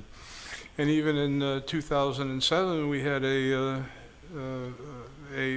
building code amendment passed that started to deal with fully shielded requirements for all of the parking lot lights and all of the other kinds of lights that were high-intensity discharge type lights that are on private property that's outside the state right-of-way. But it offers this little story offers a different perspective in terms of being drawn into IDA and the fact that IDA's depth is expanding. And now AMA comes out with their paper, and we're looking at health of people and animals and plants, in addition to issues like glare and you don't like the blue, and like the tour that we did last night, and the fact that 3000K and all of that. It just is expanding the circle significantly of IDA interest and IDA membership potential. Thank you. Okay, we also have two people joining us remotely, so I don't know if we're going to have them introduce themselves now. Are they good? First, Terry, are you there? Yes, I am. Do you want I'm coming through okay? Yep, we can hear you. Do you want to introduce yourself briefly and tell everybody kind of your perspective and where you're coming from? Absolutely. Well, I'm Terry McGowan. I'm a longtime member of the IDA. Since 2002, I've been a life member. And I got interested in it because, of course, of Dave Crawford and some of the work that he did. And he was interested in having more technical information come from the IDA back in the days when we were really worried about the type of light sources being used for street lighting, particularly. Metal halide and high-pressure sodium were the sources of those times. And I actually, since I worked for GE Lighting at the time, helped develop a so-called astronomer's lamp with a special spectrum that alleviated some of the main issues of sky glow. We demonstrated that at actually one of the early IDA conferences in Tucson. But LEDs came along, and of course the situation got very different. And that is what is driving me today, because I work with companies that design lighting.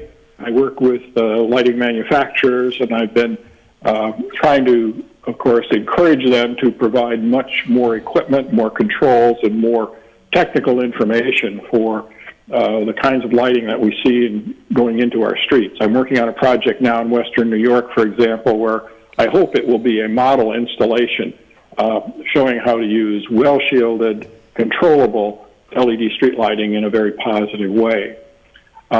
I think one of the things that has impressed me about IDA over the years has been the Dark Sky Places projects. And I was pleased to work on one right near home here in Cleveland, Ohio. This is the Geauga Observatory Park, a dark sky park which is not only for recreation but also very much for astronomy, with not only 2 telescopes on site. One is a 36-inch telescope, but also plenty of opportunity for amateur observers, as well as displays and information about dark skies and dark sky lighting. It just happens that the property being used was the property that Case Western Reserve University had for their observatory some years ago. And the first one who introduced me to that property and to the telescope was Dr. Jason Nassau, who was my astronomy professor in college. So it goes back a long way now, and I'm very pleased to have been a part in the IDA efforts to provide better lighting, especially street lighting, for the reduction and hopefully someday the elimination of light pollution. Okay, great. And Jim? Yes, hi, Jim Doherty here. Hi. Do you want to really quickly introduce yourself? I'll be as quick as I can, yes. I am a member of the IDA Board of Directors and an activist here in the Washington, D.C. chapter of IDA. This is my home. I first learned about IDA in the 90s. By career, I'm an environmental lawyer, and my specialty is litigation of the Endangered Species Act.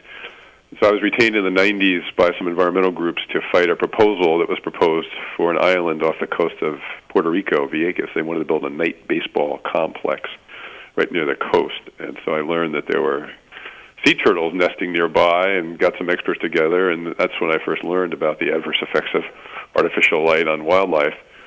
We were able to stop that, fortunately. And then in my role as a volunteer activist, there's been talk here in the city for a number of years now about trying to control the light pollution. It's really atrocious here in D.C. So I've been involved with legislation to try and get a grip on that. So I think that covers it. Great. Thank you to all our panelists for joining us and for their quick introductions. So as we mentioned earlier, this panel is going to be a little bit different than the rest of the panels.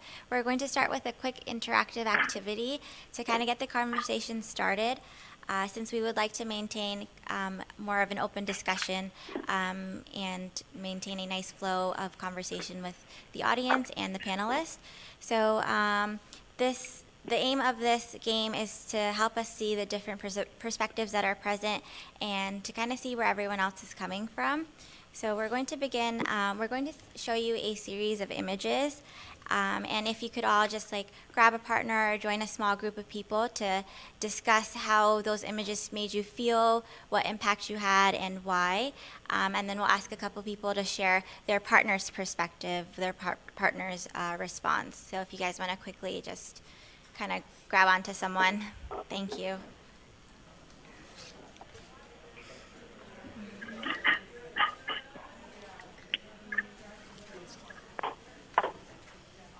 Once they're gripping someone, just redirect. Everybody?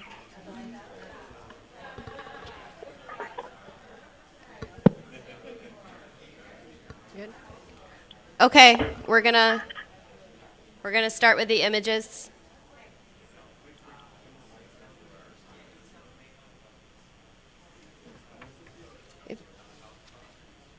Once we pull them up. So just as you're looking at them, kind of take note at what impacts you and why, and which one maybe doesn't impact you so much, and think about why that is.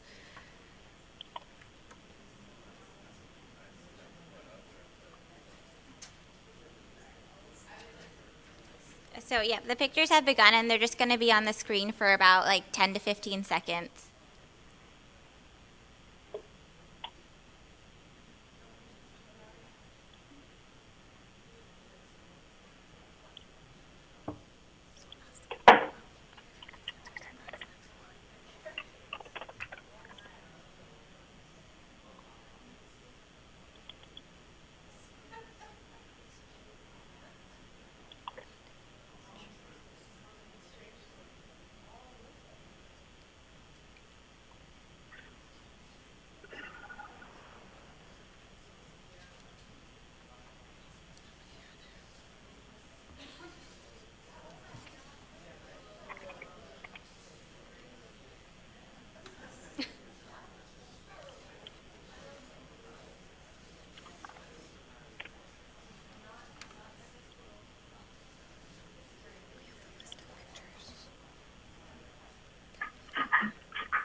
Was that so if you guys would just take a couple of moments to discuss an image that stuck out to you the most, and then we'll come back to you, go around with mics and ask a couple perspectives of what a picture meant to you or someone's funny or surprising reaction to it.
So I'm going to jump into your guys' discussion.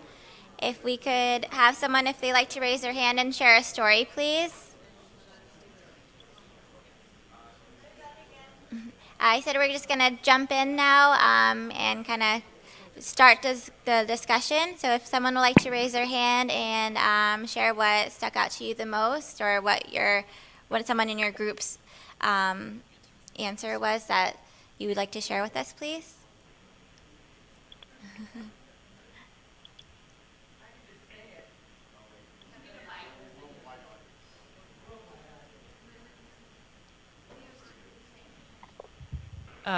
Something that we learned is that the word ordinance is not a word that's acceptable in Utah, which is a very interesting thing. I mean, in the midst of everything that you shared, when the words show up, it's like, oh yeah, there's that thing that we can't do. Yeah, it's a little bit jarring to see text amidst all those pictures.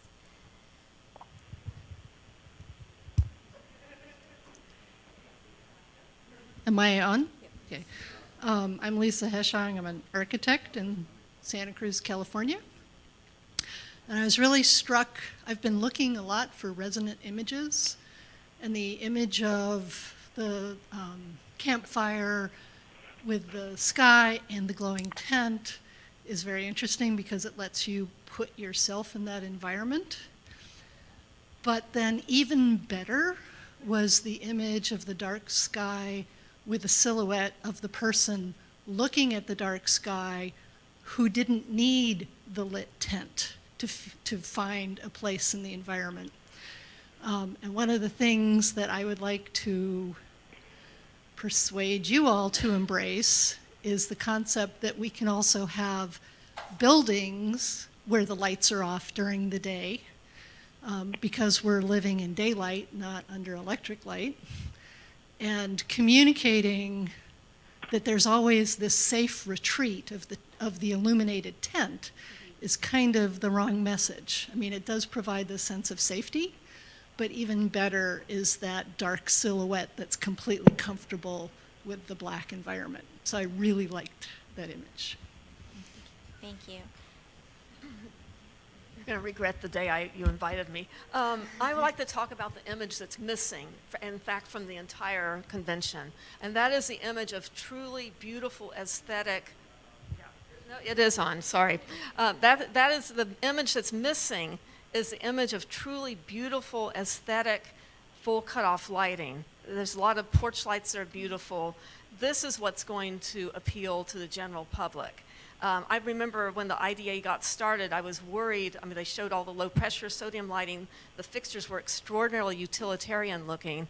I thought this is never going to catch on with the general public until we have truly beautiful porch lights, beautiful pendants. Those exist now. That is missing from our appeal, and that's what will appeal to the general public, astronomer or not. Okay, thank you. I think maybe does anybody want to kind of jump in and comment on that and kind of get the discussion rolling? I don't know. Anybody? I would like to Or- just or amplify everyone? what Debbie said. Actually, Okay, go ahead, you go just really said something that I hadn't thought about, but I totally agree with. Like, and I was thinking about this last night. We saw in one of the panels examples of beautiful lighting design in New Orleans, for example, and like having those images of like, well, this is good building lighting. Like, you know, we're not seeing a lot of that yet. And those examples exist because we have amazing light designers, but like, let's also include that in our lexicon of photography. Like when we're working on streetlight ordinances and stuff, like let's put that image on the website of what the, you know, not always just, I mean, we have to focus on the negative because like we have to show like, but we all know what bad stuff looks like, the trespass pictures, but we have to match that with images of good urban lighting. But my particular personal response is to sort of like look at my response to the picture of Hong Kong and some of those, you know, high above cityscape visions, and my initial instinct is to see them as beautiful. It's beautiful to see that light on the water and the different colors, you know, but we have to separate that kind of natural instinct and, you know, the way that we use in film, like these iconic shots of Los Angeles at night, you know, like that's a trope in filmmaking that kind of sets the stage of a city, and somehow we accept that as being normal and we accept it as being just part of our culture. And for myself, I have to, you know, I don't have a problem separating myself from saying like that is bad light design when you have all this light shining on water and stuff like that. But I think we have to incorporate that into our messaging, that is something, you know, people do react to those scenes with saying, oh, it's really pretty, you know. But then, you know, one of our discussants also said, but well, the stars are pretty. Like, you know, I want to see the stars, so I'll pass the mic Thank off. you. So segueing off this notion about the outdoor lighting that we see, perhaps we'd like to direct our question to the panelists. In a time where home decor trends are made popular by television shows and social media, and the market is kind of all about sparkle, how can we educate people and make dark sky friendly lighting more appealing to the consumer?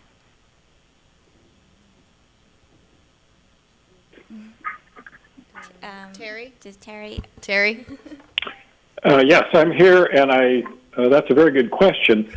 It seems to me, having looked at this now for a while and listening to Bob Creelan and some of the others who have struggled to get good lighting equipment in the hands of consumers, that we still have a major challenge to get the manufacturers and particularly the retailers to stock and promote easy to use, easy to understand, easy to install shielded dark sky kinds of lighting fixtures.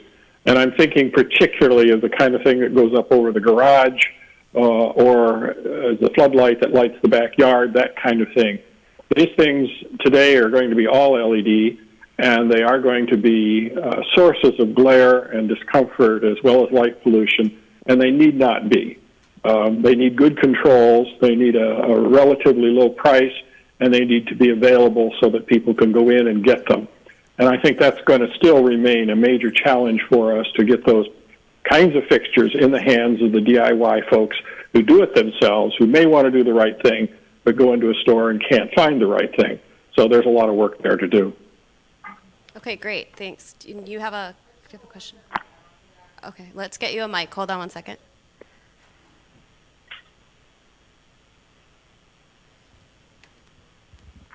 I'll keep it to one sentence, but I just say that what about having like just a terminology change to say night sky friendly lighting instead of potentially dark sky, and you know, I know that is the very heart of this organization is the dark sky, but I think that Joe homeowner or Jane homeowner going to Home Depot sees a IDA, dark sky approved fixture, like they might be turned off for that when they might find a night sky fixture to be attractive. Like, I don't know if that's true, but that's my instinct. So I just wanted to throw that in. Great, thank you. Wait, we have a question. Someone?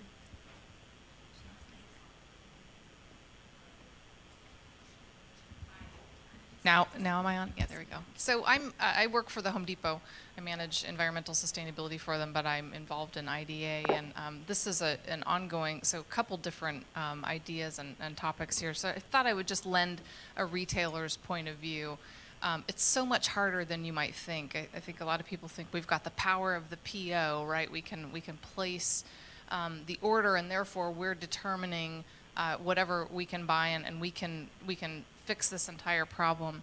The challenge is really that every retailer is going to carry what the consumer wants, and if they want sparkle, right? I mean, most people, at least in the area where I live, maybe not most people, but a lot of our customers certainly want lights that show off the lights. They're not trying to necessarily illuminate a pathway. They want to show off their beautiful carriage light. Or a front porch light. And so selection at any retailer reflects that priority, and it's really tricky. I'm looking up here at Terry's nameplate, even though I can't see him. But to address Terry's point, excellent point, really difficult for retailers. I've been listening for the last few days to all of this input and these different ideas, and I keep thinking, if we could just get someone like Magnolia Home, Chip and Joanna Gaines, to really help set that trend and the style, I think we'd make faster progress, right? If there was more of it on Pinterest, and if the style kind of caught on more, retailers would follow, and quickly, because they're manufacturing what the retailer is telling them the consumer wants and what they're seeing. Sales don't lie, right?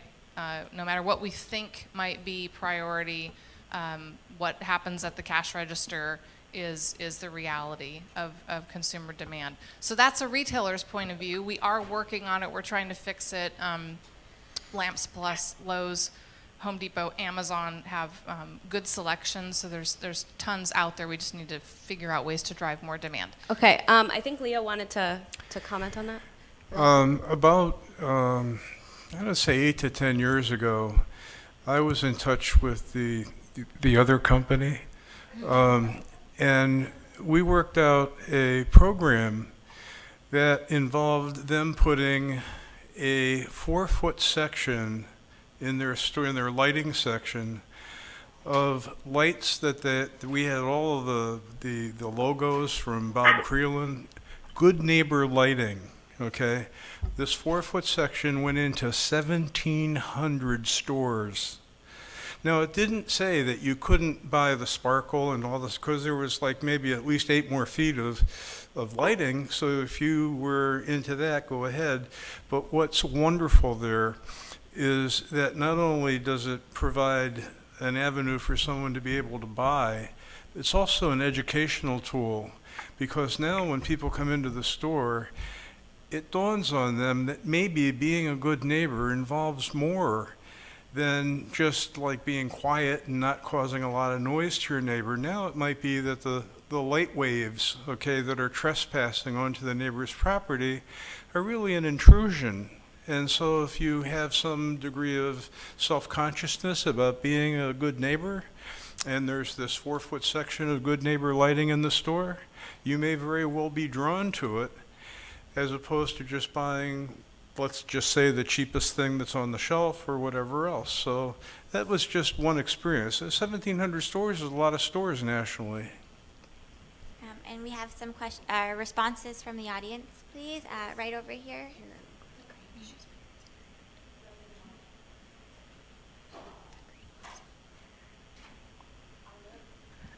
Hello, there we go. I live in an international dark sky community, and our Home Depot is very supportive.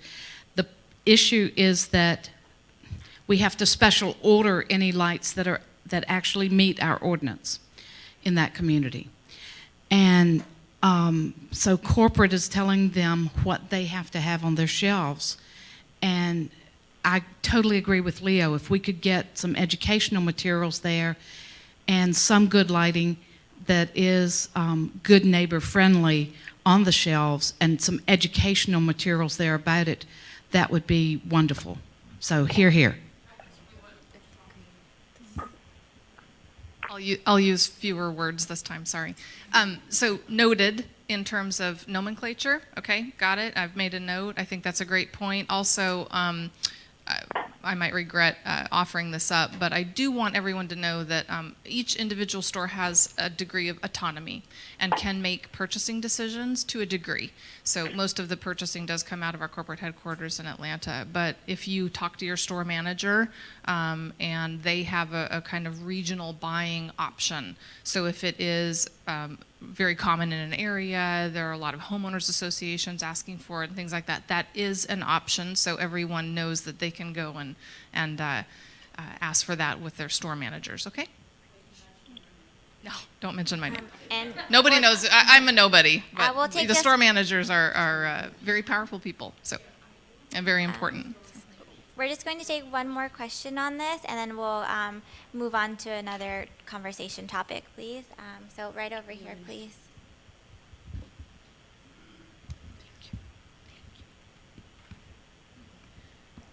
Sorry, I'm the contrarian. I don't think we should be doing neighbor-friendly, night sky-friendly, or dark sky-friendly. It should be new, improved, glare-free lighting.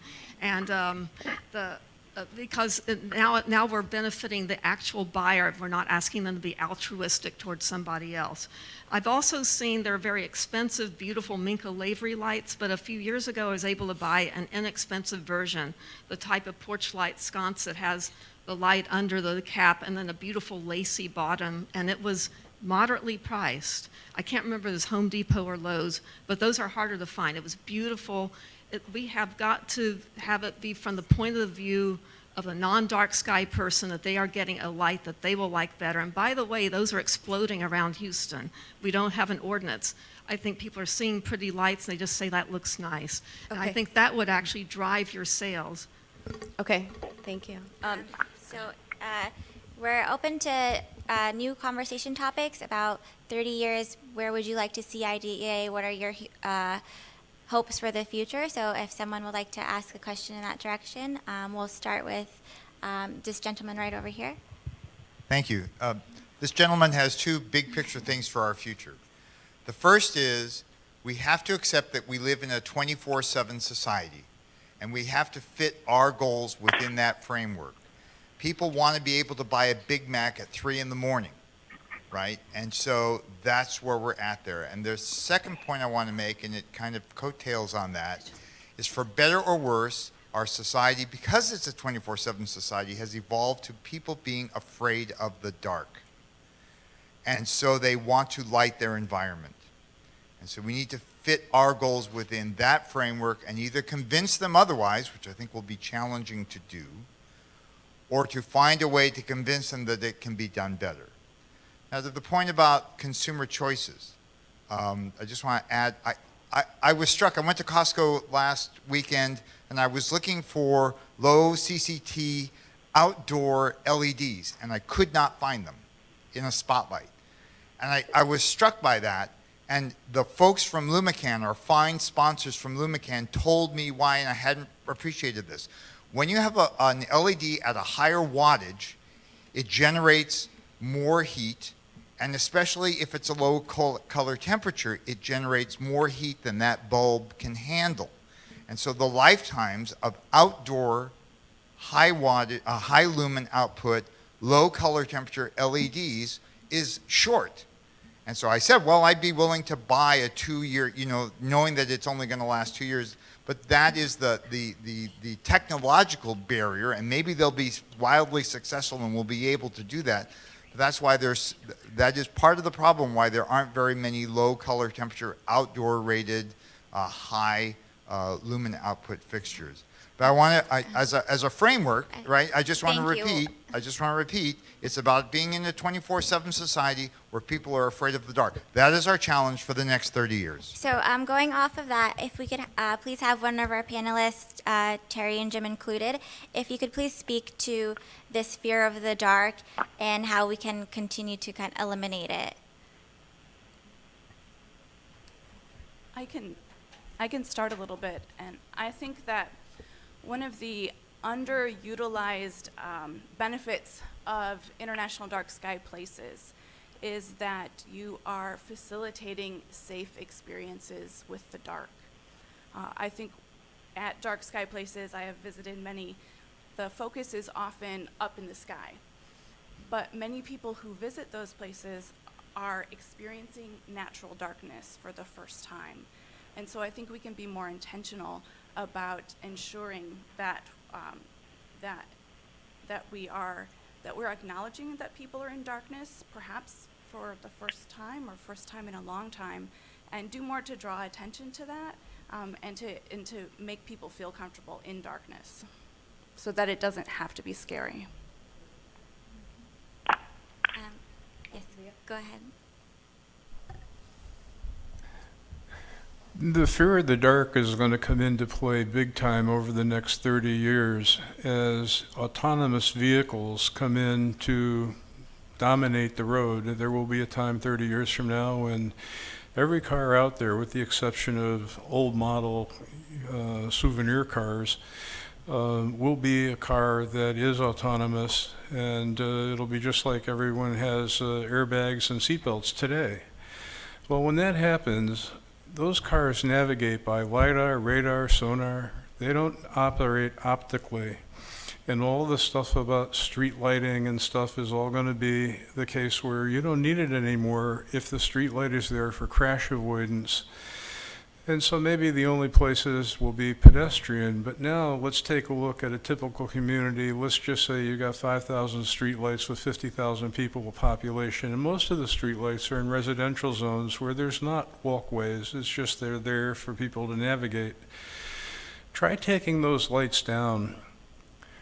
There's going to be a lot of political opposition, even if you can prove to the cows come home that these lights are not needed anymore, because they were put in to avoid crashes, and now crashes don't depend upon optical lighting.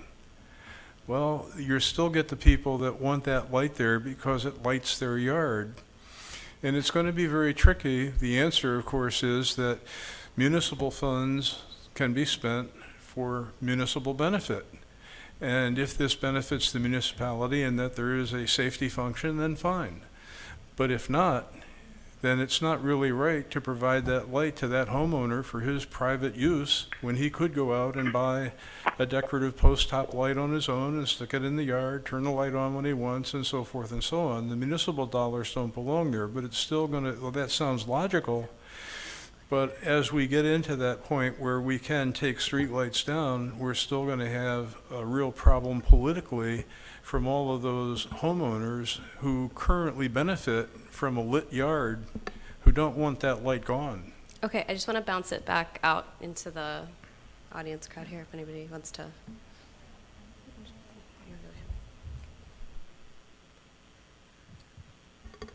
Is it me? Yeah. I'm a professional astronomer, an amateur astronomer. I love dark skies, and that's part of our mission. But thinking ahead 30 years, can you imagine a different name for this organization, thinking about the nomenclature we've just been discussing? Is it so important, our messaging, that even though our mission is about dark skies, our name should be something different? Can you imagine 30 years from now? Or next year, I don't know.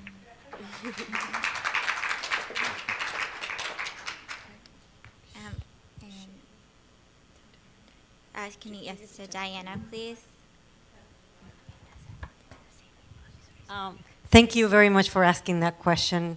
You know, as a member of the board and those that are on the board that are here know that I've been kind of mentioning this for a while, and sometimes it's a lonely thing, but because I work, you know, down at the grassroots level, it just is something that I'm constantly encountering. People ask, you know, when I say International Dark Sky, what's that? I just, they don't understand, and unfortunately the word dark, you know, oscuro, you know, all the, you know, in every language, that word has negative meaning.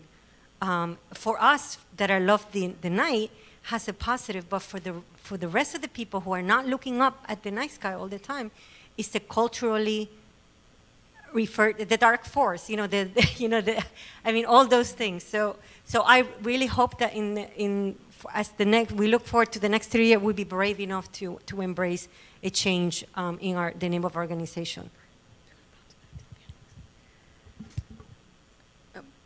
Go ahead. This is a little bit of a segue, but I recently moved to Santa Cruz and joined our brand new Santa Cruz IDA chapter, which is just getting started.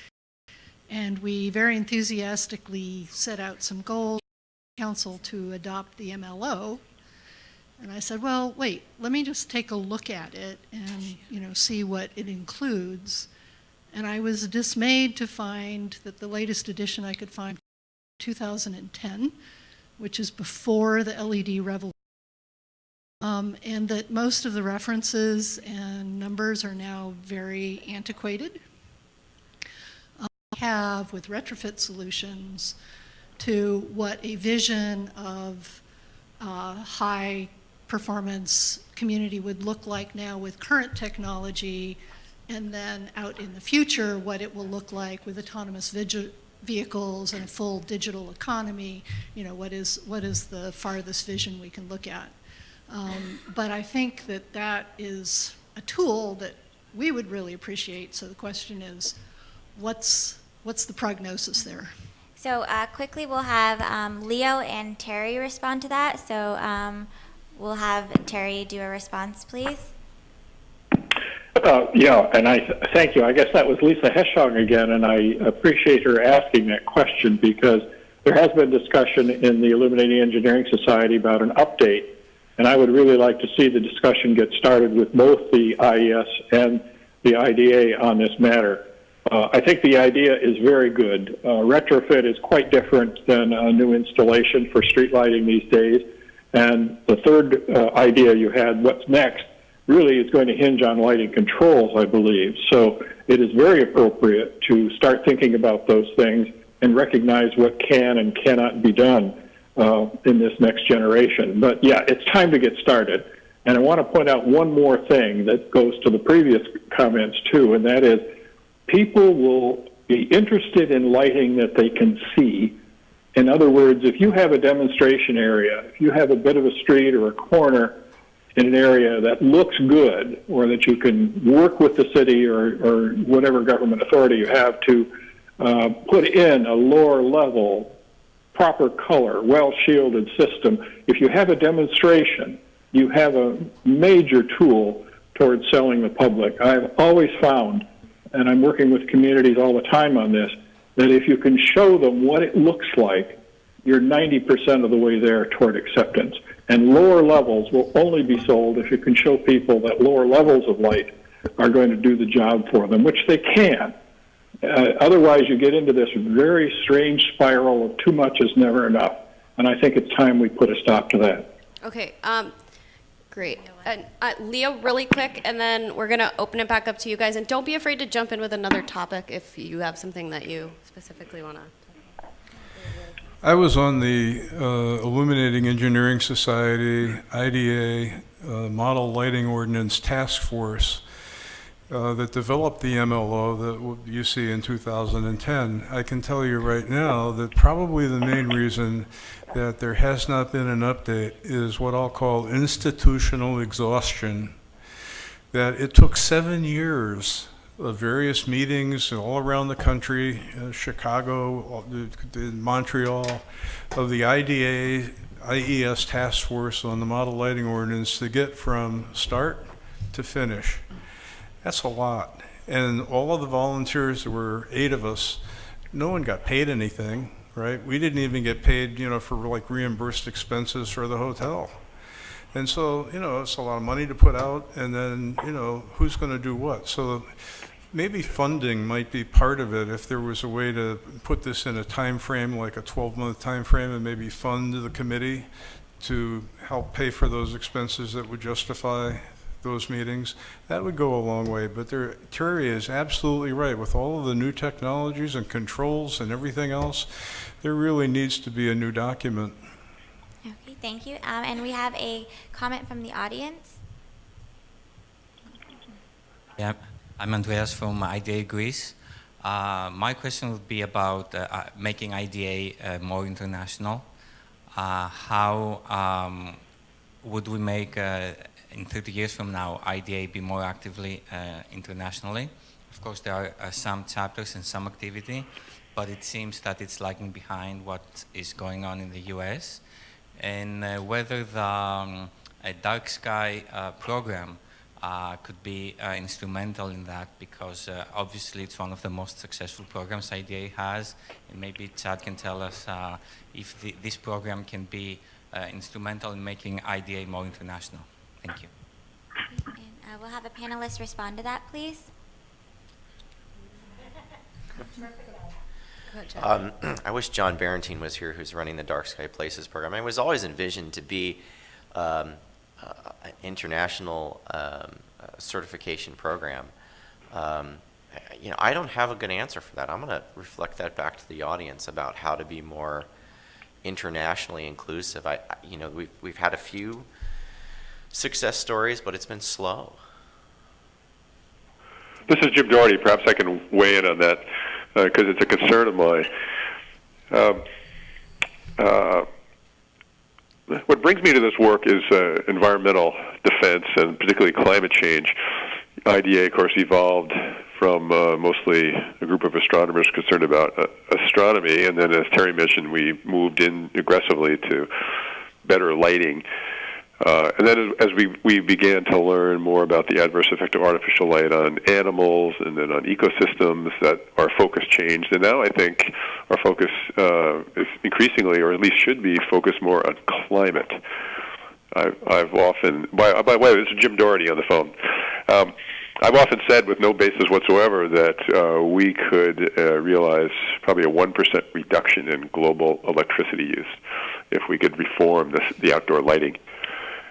And while climate change and trying to address that problem isn't really finding any traction here in Washington, D.C. these days, around the world something is afoot. They are getting it. As you've read, the U.S. is the only nation that's not subscribing to the Paris Climate Accords.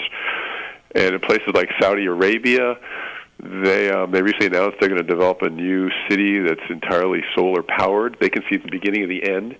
China is now set to become the largest maker of photovoltaics on the planet. They're going to eat our lunch in that regard. And I think there's every reason to think that we should be inviting them, challenging them to take on lighting and to make this part of the global response to the climate challenge. And the last thing I'll say on that is that I've often thought that the European Union might be a great place to start a beachhead on that. It's very progressive. They totally get climate. We have members over there and allies, and why not set a goal of some sort of lighting regime? Hold on one second, Jim. I think we have somebody that wants to comment.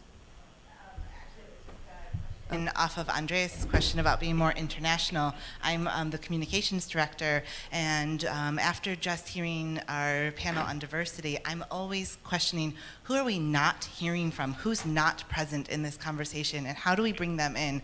I think that might be a question for Megan after studying our membership and doing that survey. Maybe you have some thoughts about who we should be working harder to reach out to make them feel welcome in our community. Yeah, well, actually, Deanna, I think, read a sentence from my final report with a list of communities who currently, at least as far as membership goes, are underrepresented. And so that included women, folks from the working class, persons of color, students, and younger people in general. And I can't... Lower income. Yeah, lower income. And so those are definitely groups that we can look at and think about how to be more inclusive. And if you don't mind, I will offer an example that I think will be useful and maybe useful in a way that you won't like at first. In the last panel, we heard from Jess about subliminal messages that we don't realize that we're giving off. And Mark spoke about groups that say that they're welcoming, but then when you get there, you find out that you aren't quite welcomed. And I noticed a couple times that throughout this conference, throughout this meeting, folks have said that that dark sky advocacy it doesn't have to be partisan. That you can have any sort of politics and be interested in dark skies. And yet I also sat here and listened to several Trump comments, Trump jokes.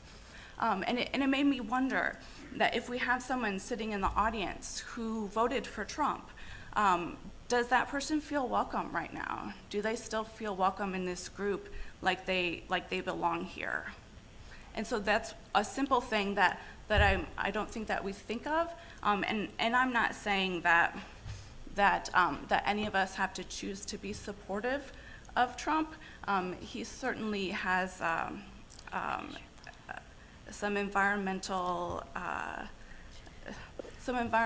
processes and things in place that IDA would not connect with. We'll let an audience member respond to that, please. And we'll start right here in the front. Thanks. Cynthia Lapp from Duluth, Minnesota. One of the things that struck me about some of the general comments we've been making in the images is you talked about lighting. It's like, where are people sitting out on their porch with really good lighting in Miami or the Everglades? We have this sort of, and I love John Muir, we have this Sierra Club thing of like, we need big pine trees and mountains and this is what the night sky is, but most people don't experience the night sky in the Western European construct of wilderness, which didn't really exist until we invented it. People have always been everywhere on the land. And so having pictures of good lighting where people are in their neighborhoods, in their cities, in places all over the world, and I'm just going to segue into the other thing I wanted to talk about was the funding thing. I think it's kind of weird that as a organization we're asking for funding multiple times a year, and we don't have a huge endowment that's funding our organization. And I think moving into that scale of thinking and moving into the global scale of reach on those two different tracks is great. Okay, so I think the gentleman in the green wanted to comment on the inclusiveness part, and then we could probably come back to the question on funding. Andy Krejci from Santa Cruz, and my history is in astronomy education and public outreach. And if you want to diversify, there's one easy place to go, and that's the public schools. You got a lot of immigrants there. You know, it's like I did outreach in Salinas, California, or ran a planetarium there, and you know, get classrooms full of brown faces. So, this was at a college where they had a great internship program for first-time college students, and involving them in doing public outreach at a local observatory. So things like that are I think that would be an easy place to go is public schools. And my compatriot Jeff here has a quick comment too. Leo, do you want to quickly take that and then we'll come back to you? I just want to make a comment on the international scope. You know, there's the theory and practice. In theory, it's pretty easy to figure out what you need to do, but in practice, it's a little more difficult. If you want to be international, you have to basically duplicate what we've done here. You have to have boots on the ground, let's say in Europe or China, and they have to be sufficient so they can work with organizations like the counterpart to IES here, which might be CIE in Europe, the counterpart to NEMA, the National Electrical Manufacturers Association, getting involved in all of those aspects that we're involved with here. You need the boots on the ground in Europe or China or in South America, anywhere else. You need your boots on the ground so that you have strong enough membership and quality leadership to be able to duplicate what's been done here. So yes, it's recognized that we need that, but the question is, how do you develop that level of boots on the ground and the competency so that you can literally have an organic organization in each of those countries that sort of survives on its own? Okay, thanks. We're going to jump back to this guy. Jeff Perry, IDA Santa Cruz, and I was just wondering, out of ignorance, how many languages the website was interpreted into? because I think it's a really powerful tool. It's a wonderful website, and if we had more languages, that might help spread the international mission. Okay, great.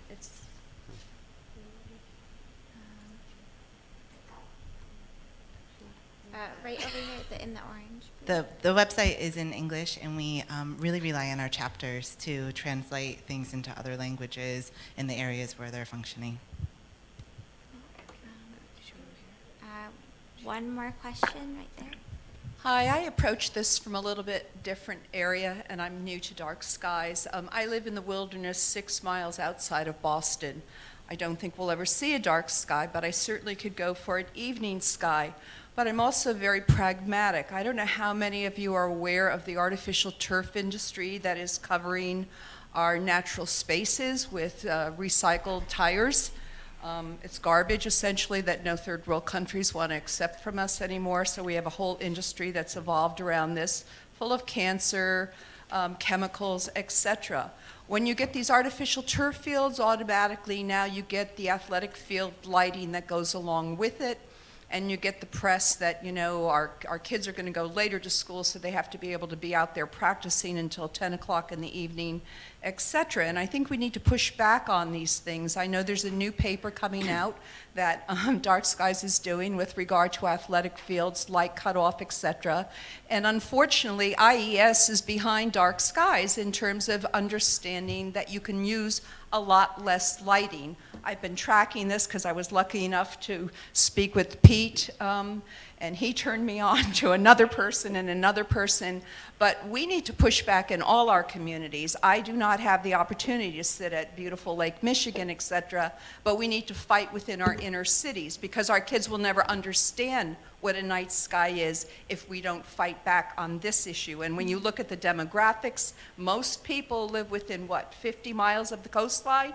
When we look at that map, the whole eastern part of the U.S. is practically completely lit up. And I think we need to become very pragmatic and small in our regular communities. So maybe that's another area that should be addressed in terms of these metro areas. How do we address this whole issue? Okay, and unfortunately, we only have time for one last comment from the audience. So I think that, sorry, before that, we'll have Chad comment to that. No, I just have I wanted to get something in on a Sure. closing comment from our keynote.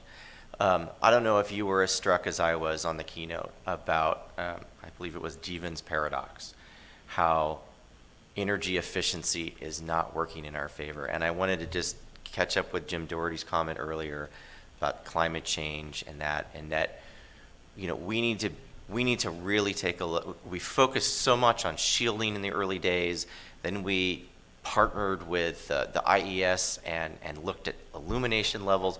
Now we're very hung up on color, on lighting. Let's not forget the warranting and the controls. I think that the Your True Nature advice from a street light said it best: light should show up when and where it is needed. And I think a lot of the things I'm hearing from the audience can really be advanced by looking at warranting and looking at controls. And I think that's where we're going to see a lot of our gains. Okay, thank you. And now if we could please have all the panelists just help us wrap up this panel with a 20-second or so closing statement. And I guess we'll start with Terry, and then we'll jump to Jim, and then end with Leo on our end, please. Well, first of all, I'd like to thank everyone, including the other panelists, for the input. I was really turned on by what Jim Doherty said about the European Commission. I think there's a major new opportunity for IDA there if we begin to follow what that commission is doing and find our way into it and make things happen more on a global scale. And I think IDA really means international, and we should go for it. So other than that, I would just repeat what I said before. Good lighting exists. Find it, seek it, talk people into looking at it, duplicate it. We are doing better than we ever have before, in my view, and we have a long way to go, but there are very, very good reasons to be optimistic. Thank you. And moving on to Jim, please. Jim, are you still with us? Okay, why don't we jump to Megan, and then we can try to come back to Jim at the end. One thing that I was struck by, especially earlier in the meeting, is how focused we were on technical details and on very specific applications. And yet, throughout the meeting, I also heard hints about stories and storytelling. And I think it'll be important for IDA to consider how you can connect those two things. How can you put those two things together? How can we use stories even more? And I have a lot more to say about that, but I'll stop talking in the interest of time. Okay, go ahead, Jim. One of the more immediate issues going forward with LED lighting is something that we don't really pay much attention to, but we should. As a company offers products, they may put out information to customers like municipalities on, if you're going to change out a 50-watt high-pressure sodium street light, here's what you should use in the form of an LED. Well, is it really a visibility equivalent, or is it much, much, much brighter? And are we in a situation where if we don't pay attention to this, those replacement lights are going to be 1.5 to 2 times brighter than what we've got in place right now that we really don't like? And trying to get your hands around this is not easy, but it's something that's extremely important to take a look at what utility companies are doing in your area. What kinds of equivalencies are they offering? And are these valid? And whether or not you should perhaps even consider approaching the utility company directly, or the folks that control the utility company in terms of like the authority that sets the tariffs, to object if in fact the utility company's streetlight program for replacements is offering replacements that are 1.5 to 2 times brighter than the existing legacy high-pressure sodium lights. So that's just a comment from my perspective on some of the more immediate needs that we have going forward. All right. Thank you all for joining us. We certainly have a lot of work left to do and a lot to look forward to in the coming years. We are now going to end this panel, so thank you also to our panelists. And we would like to invite our Executive Director, Scott, back onto the stage to give closing remarks for the AGM.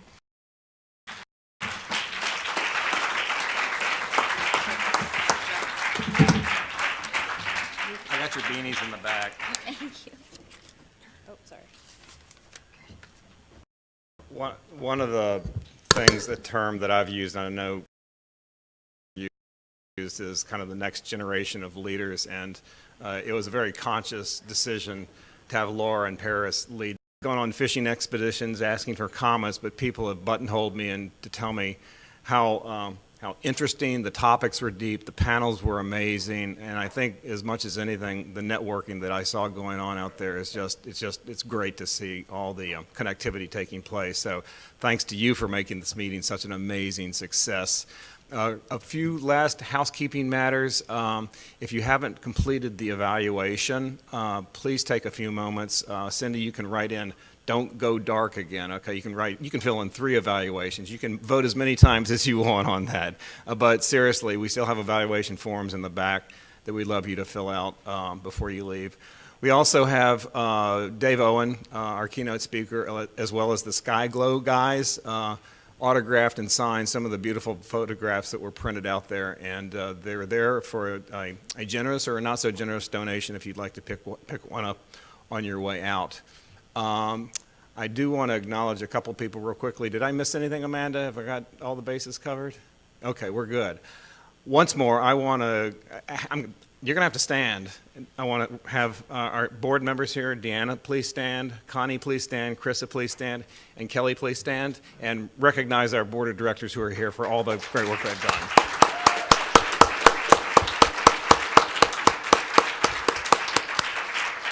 They're awesome. And now you know where to find Krista, so watch out. You better get out of here fast, Krista. And last but not least, I want to recognize the staff of the International Dark Sky Association.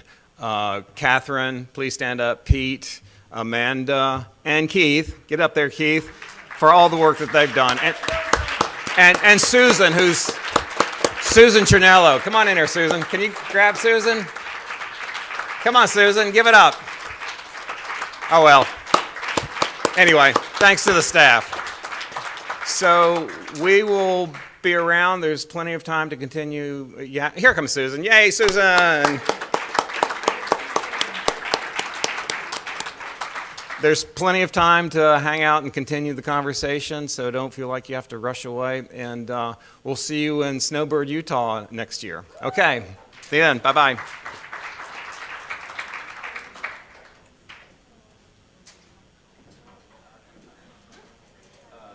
Well, apart from all the negative effects, the further you move away from the cities, the less light pollution there is. And the night sky, free of light pollution, with all its incredible detail. Well, that's just something you really need to experience for yourself.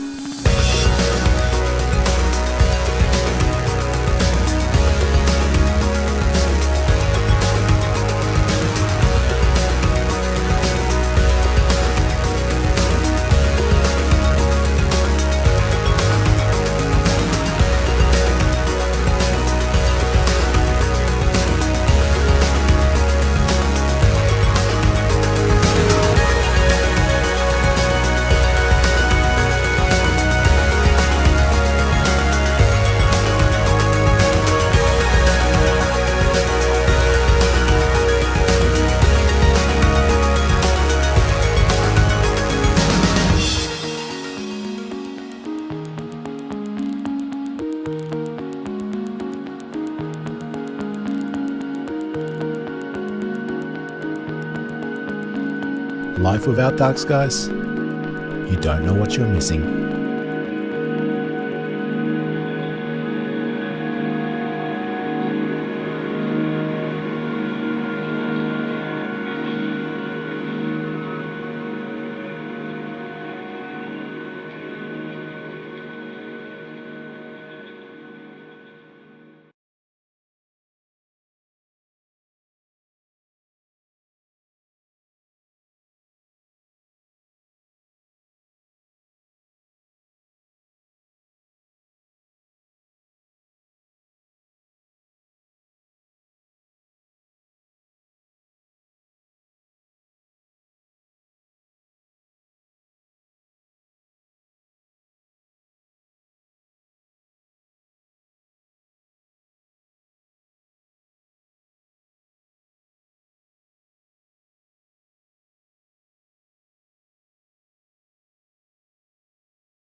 There is something out there.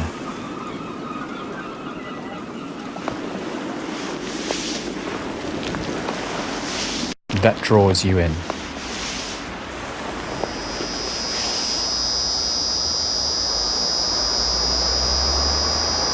But are you lost?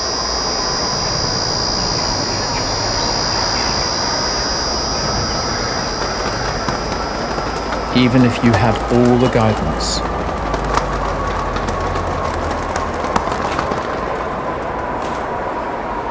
Would you get misled?